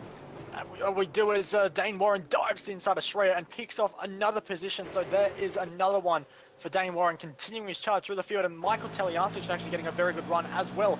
Might be able to make Schreier's day just a little bit worse. Schreier gonna defend it, but Taliansic insists on the inside, side by side, loose on the brakes for Taliansic, but they still get through turn number 1 and 2 clean. Oh, 2 bits of contact for Dodman with Ford as well. Ian Ford's under pressure. This is for 7s, mind you. Look at Hayden Dodman go. Glenn Postlethwaite was completely dispatched by Hayden Dodman. Now it's about Dodman versus Ford, and I don't think Ford knows what's hit him just yet.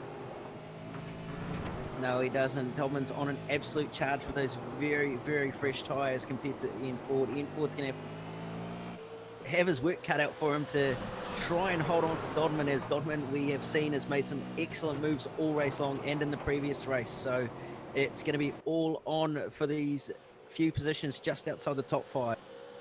Oh, just outside the top 5, but some vital points overall. We've still got the likes of Ethan Griggolt versus Josh Muggleton. Forzan El Nabi in the mix as well in 4th place is not safe with Jake Maloney's lap track in front. We still got Burton versus Down. I wonder if team orders may come into play. Don't jeopardize this. You've got a Tasman lock.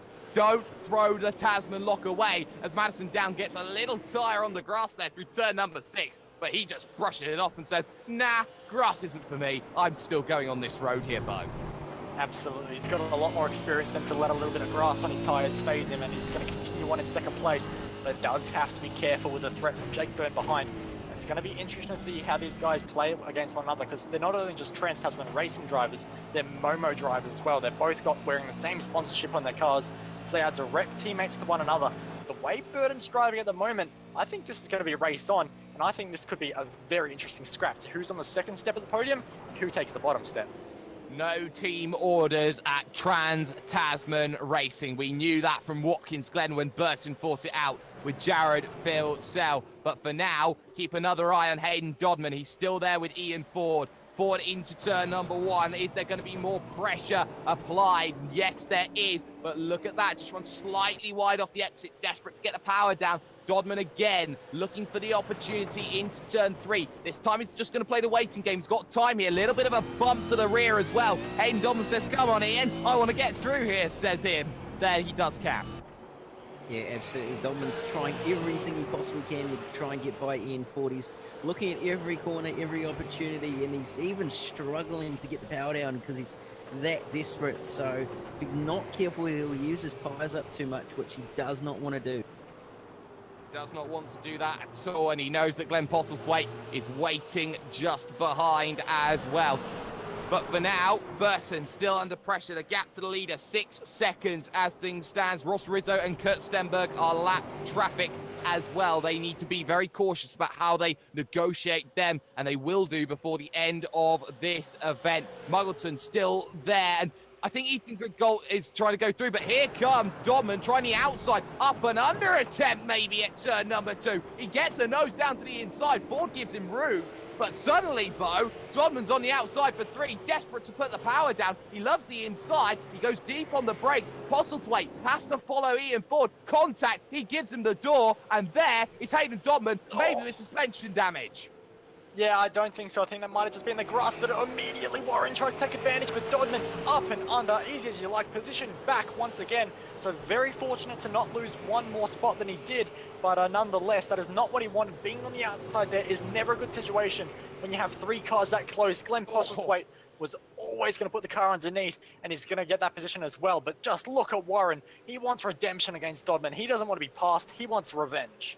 He does, and he was all over the rear through turn number 7. That was a beautiful little exchange of moves. As again, Madison down and Jake Burton, no changes in position. 5 laps to go at Oran Park, and this is going to be a vital look then into just how much character a lot of drivers have. We've still got Dane Warren here. He's on the rear of Mitchell McLeod. Forget this. He's got to try and gain as many positions as possible, save his championship, save his bacon as he heads himself into turn number 1, looking for the inside, nowhere near Mitchell McLeod and Thomas Hines. He's desperate though, Cam, to get some positions.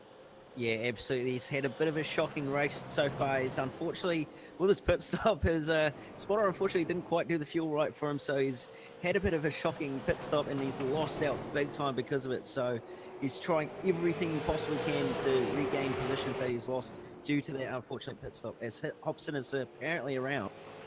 Again, oh, that's going to be a shame for Brenton Hobson. Hobbo is having a horror show, and that much we can say at this stage. So for Brenton Hobson, you know, this may be one that he wants to just put in the archive and go, no, I don't want to see this one all over again. Still, though, you have the likes of Dodman versus Warren with 4 laps to go now, still waiting, still hoping. Burton probably waiting now at the moment, Bo, for the final lap to make the move on down. Yeah, that's definitely an option. But we do have Ethan Grigault now past Josh Muggleton there. So there we have it. Finally, Ethan Grigault was hounding him for so many laps, and it was done into turn number 1. Mugger never looks like making the turn, completely overshot, and that's as easy as you like for Egg. That is how eggs scramble Josh Muggleton's brain. That was easy. That was just what you teach day after day. If you can't make the move, you stay behind and you force the issue. That is textbook Ethan Grigault. That is textbook racing, Cam. Yeah, here absolutely. Comes Burton, though. And here comes Burton. Oh, he's trying everything to get the power on here. They actually closed the gap down slightly to Jared Filsell, but that won't matter at this stage with 3 laps to go. On the charge into turn number 1 again, not close enough. Burton is unable to get the run out to the final corner, it seems, Cam. Yeah, he's struggling to get the power down a little bit. You might need to play with the anti-roll bars on the rear, just soften it up a little bit so he can get the power down better and have a bit more traction, but he has to be careful that he doesn't burn those rear tyres up a little bit too early, or he won't be able to get past Madison down. Well, he knows that he's got to get past, but he knows he's got to do it very, very quickly, as there are no changes at the moment with 3 laps to go. Here comes Mitchell McLeod, though, late dive on Thomas Hines. Hines left the door wide open. Too wide they go. Dane Warren will relish at this. I want to get down the inside of the pair of you. I'll just wait and pick my time. Side by side, they stay to 3. and then looking to forbo. So now here we go. Hins on the inside, defending it hard. Here comes Dane Warren, though. Thank you. Gift, and that is complete on the driver. That is Mitchell McLeod.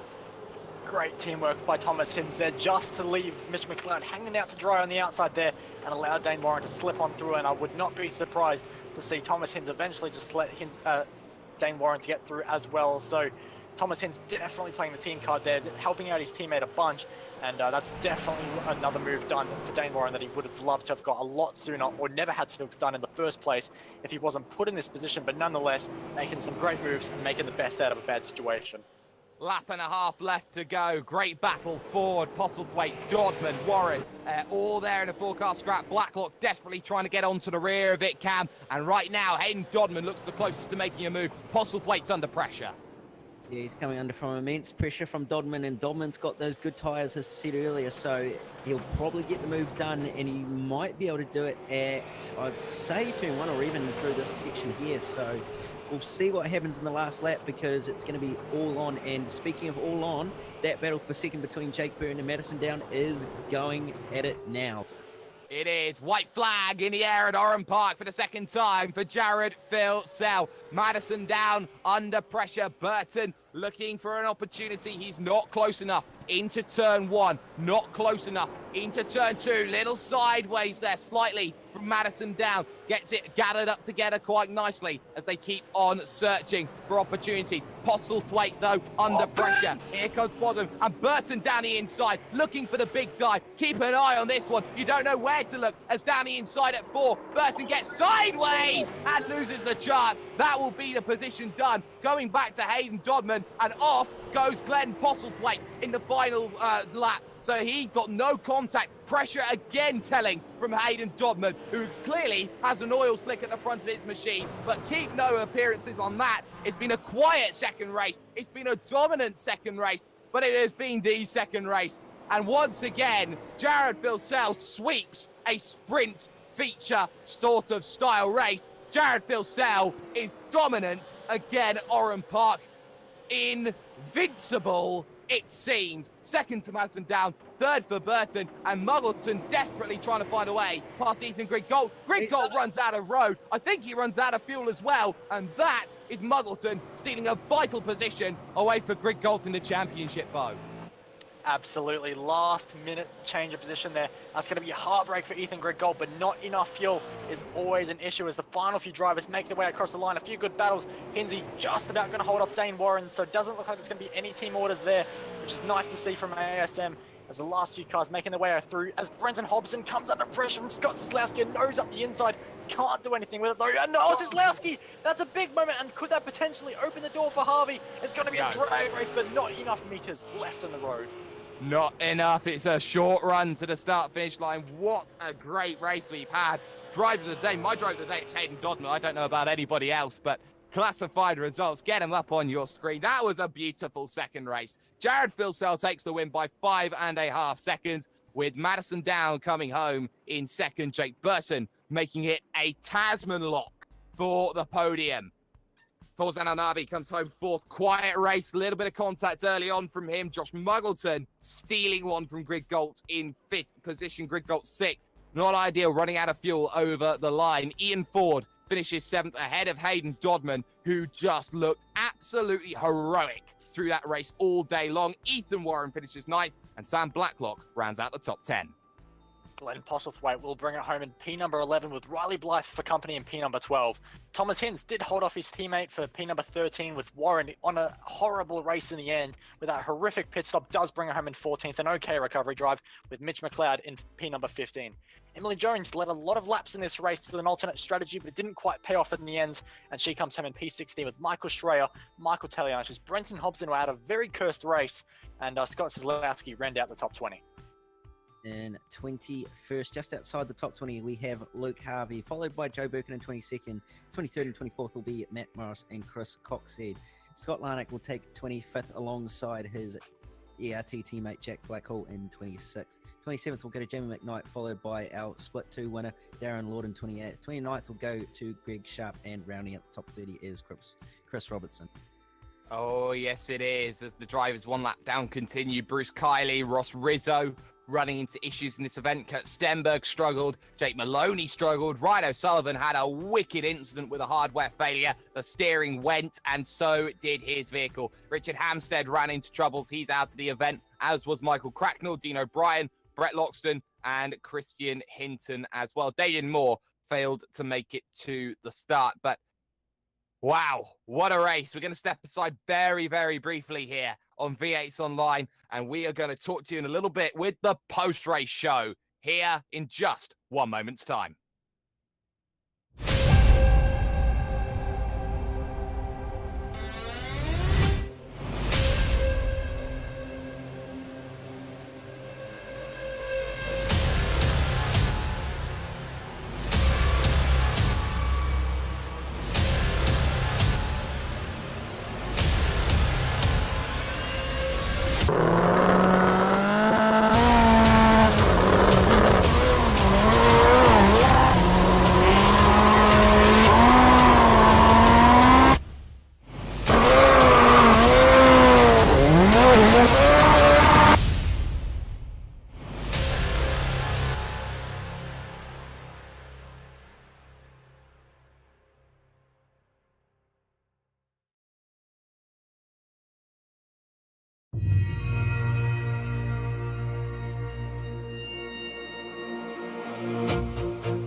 Welcome back, ladies and gentlemen, the post-race show of the Virtual Racing School V8 Supercars Online Premiere Series. It's been domination that we have seen over 2 races. Standing by with your race winner for both race 1 and race 2, Jared Filsell, a return to form. Yeah, you could say that. Quite a good showing by the team in general this round. Brilliant track in my opinion. Yeah, it's quite a very good track as we get a little bit of interference there. Do you feel that in terms of Oran Park, a circuit that is quite near and dear to a lot of sim racers in Australia, knowing that the fact that the circuit doesn't exist anymore, knowing that it's probably the only place that you can really have a proper crack at the circuit anymore, do you feel that you managed to give yourself enough room through that event? Do you feel that you gave yourself enough of a chance in that event to go, you know what, I'm going to leave everything on the line, I'm going to have a good challenge? Or was there more in the tank that you could have used for later on? Yes and no. The first half of the both races, I was pushing quite hard just to open the gap, and then it's the race took itself right at the end there. But yeah, there was a little bit more there, but there's no real need really, no risk. No risk, no need to chase after a reward, but you extend your lead in the championship. Rivals around you running into issues. Eaton Grid Galt running out of fuel, loses an extra position. The likes of Dane Warren starting to struggle later on. Hampstead finds himself out. Championship advantage then moving into the next rounds of the season? Yeah, just consolidating points basically. We'll worry about it after Enduros. Anything can happen. Anything can, and it normally does. So before we let you go, Jared, any shout-outs or sponsors? Yeah, I'll give a shout out to Brett at HRS, who does a magnificent job. I'm pretty sure he tuned in tonight. And Bryce as well from Harrop, as well as Dean. They've both been helping me throughout the week. And Brock, as ever, for the setup this week. It's been brilliant. No worries at all. Jared Filsell then taking back-to-back race victories at Oran Park. Bo Albert standing by with Madison down. Well, Madison, it all looked like it was going to be a pretty good race for you in the end, starting the first race off from pole position, but that start just wasn't quite what you were looking for, I guess. Yeah, typical me, really. Just didn't get it off the line very well, and a bad start at Oran Park is pretty costly. It's a pretty long run down to the first corner, so yeah, it was a bit of a shame, actually. We had really good qualifying speed, second in pre-qual and then a pole and a second in qualifying, but just to be honest, didn't really have the race pace to match it. I don't really have an answer for it, unfortunately. The pace over 1 lap with 10 liters of fuel in the car was fantastic, but I just never really got my head around the race pace, unfortunately. But big congrats to Jared. You know, we all have access to the same setup that he does, and he just flogged all of us tonight. You have to go and study the data and see how he did it. It's yeah, quite incredible just watching him drive away like that. So yeah, he killed it tonight. But yeah, big well done to him. Yeah, well, you guys definitely had a lot of pace in your Trans-Tasman Racing Commodores tonight, but in the end of that second race, did look like Jake was just able to extract a bit more out of it, and you came under a bit of pressure there in those final laps. What was going through your head? Yeah, lots of things as ever. I tend to short film my pit stops, so I was trying to manage fuel. I was trying to get the undercut on Dane and Richard, which didn't end up even needing to happen with those guys having their dramas. So kind of regretted it a little bit because I was having to manage probably about a liter and a half of fuel saving, which is not a lot, but when it's only about 2 liters a lap fuel burn, it's about half a lap of fuel. So I had to manage that all the way to the end, and that's not an easy thing to do when you've got a hard charging teammate coming behind you and starting to fill the mirrors. So no, it was a really good race, and Jake very nearly got me there at the end. So yeah, really awesome to have 3 TTR cars up there on the podium. I think Muggo also finished 5th, so really, really good result for the team tonight. And yeah, I mean, disappointing not to win at my home track, but yeah, always fun racing at Oran Park. A great result nonetheless for the team. Is there any sponsors you want to thank, Madison? Oh, just, Momo Australia, Fuel Autotech, those guys really get behind us, and, great to have 2 Momo cars up there on the podium. And Momo, as a kid growing up around Oran Park, Momo was always a big sponsor of Oran Park Raceway as well. So You see billboards around the track, even in iRacing. So pretty cool to have 2 cars on the podium at that circuit. And that was Madison Down, bringing a fantastic weekend of racing for the Trans Tasman Racing guys. Cam Dance standing by with third place driver. Well, he unfortunately isn't quite the bride to be, but he is the bridesmaid too, his teammate Madison Down. Jake Burton standing by in third. Mate, you almost had it there, but just unfortunately went a little bit too hot into the corner there and unfortunately cooked it. Yeah, unfortunately, just couldn't quite get it done on Mad tonight. Oran Park, really, really tough track to pass. And Madison obviously had to save a bit of fuel, and he was saving it in all the right spots. We spoke briefly after the race about how he'd actually halt my momentum so much in the last corner, which just made it so hard. And he really drove as a class act. And of course, you don't want to attack too hard and risk having a crash with your teammate either. So yeah, gave him a real hot go at the in the last lap, but unfortunately, it wasn't to be. Yeah, unfortunately, it wasn't. Now, talking about the first race, it didn't quite go to plan for you. Unfortunately, at turn 2, you ended up in a bit of a kerfuffle with a number of cars. Could you just take us through what happened in your eyes? Well, I think what happened in my eyes is probably what happened in the eyes of everyone, to be honest. Just a little bit of a lapse of talent there from someone else.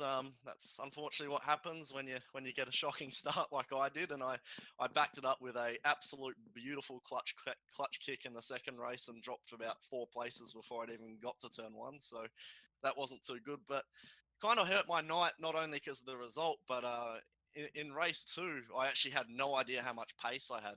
Obviously, all the other guys had a rough idea who was going to be quick on race speed, but given I only made it 2 corners in the first race, I really didn't have a clue, and then lost a couple positions and fell back. And suddenly, once the grip started to come to the tires and I started to get in a rhythm, I thought, wow, okay, we've actually got some decent pace here. And yeah, I'm really, really happy with the pace that we had in the second race. But I will say real quick that big shout out to Jared for his pace tonight. Obviously, last round we had a little bit of a mess and there's been some clashing of heads over it. But tonight he proved how good he is, proved what he can do, and basically wiped the floor with everyone. So big shout out to him.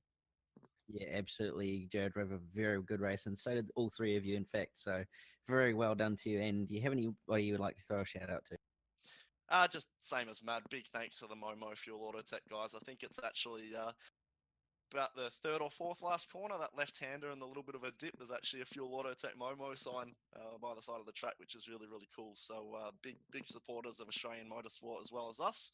And obviously big thanks to all the other guys who support us, Curse Design Labs, etc., etc. And of course the broadcasts and V8SCOPS for an awesome series. Yes, indeed. Well, thank you very much, boys. Back to you, Mr. Jake Sperry. Yes, back to me indeed. And what a fantastic race it has been. Bo, any last thoughts then coming out of the circuit of Oran Park and heading over to Mosport? Well, we go from one incredibly slow speed average lap track to a very, very high speed average lap track. So looking forward to it. Should suit some different teams, different drivers perhaps, and might even see a bit of a mixed up grid in the next one. We certainly could do. A massive thank you to everyone that gets it done for us, to the likes of Cut Price Racing, likes of Oceanic Sim Racing, and of course, all the rest, West End Mazda, Car Parts, and all of the rest of that, as well as Virtual Racing School that you've been seeing as well. That, however, is time. That, however, is all that we have here on V8 Online. But what a fantastic event it has been. 3 great races, all that will live long in the memory. But for now, Jared Filsell stands on top. Jared Filsell stands pretty much on his own. If he could climb Everest, he'd already be halfway to the moon. That's been hashtag Do You Mind Jake Sperry. That's myself. That's also been Bo Albert. That has also been Jay Kennedy. Kennedy behind the booth, as well as Cameron Dance. And we shall talk to you sometime in the future.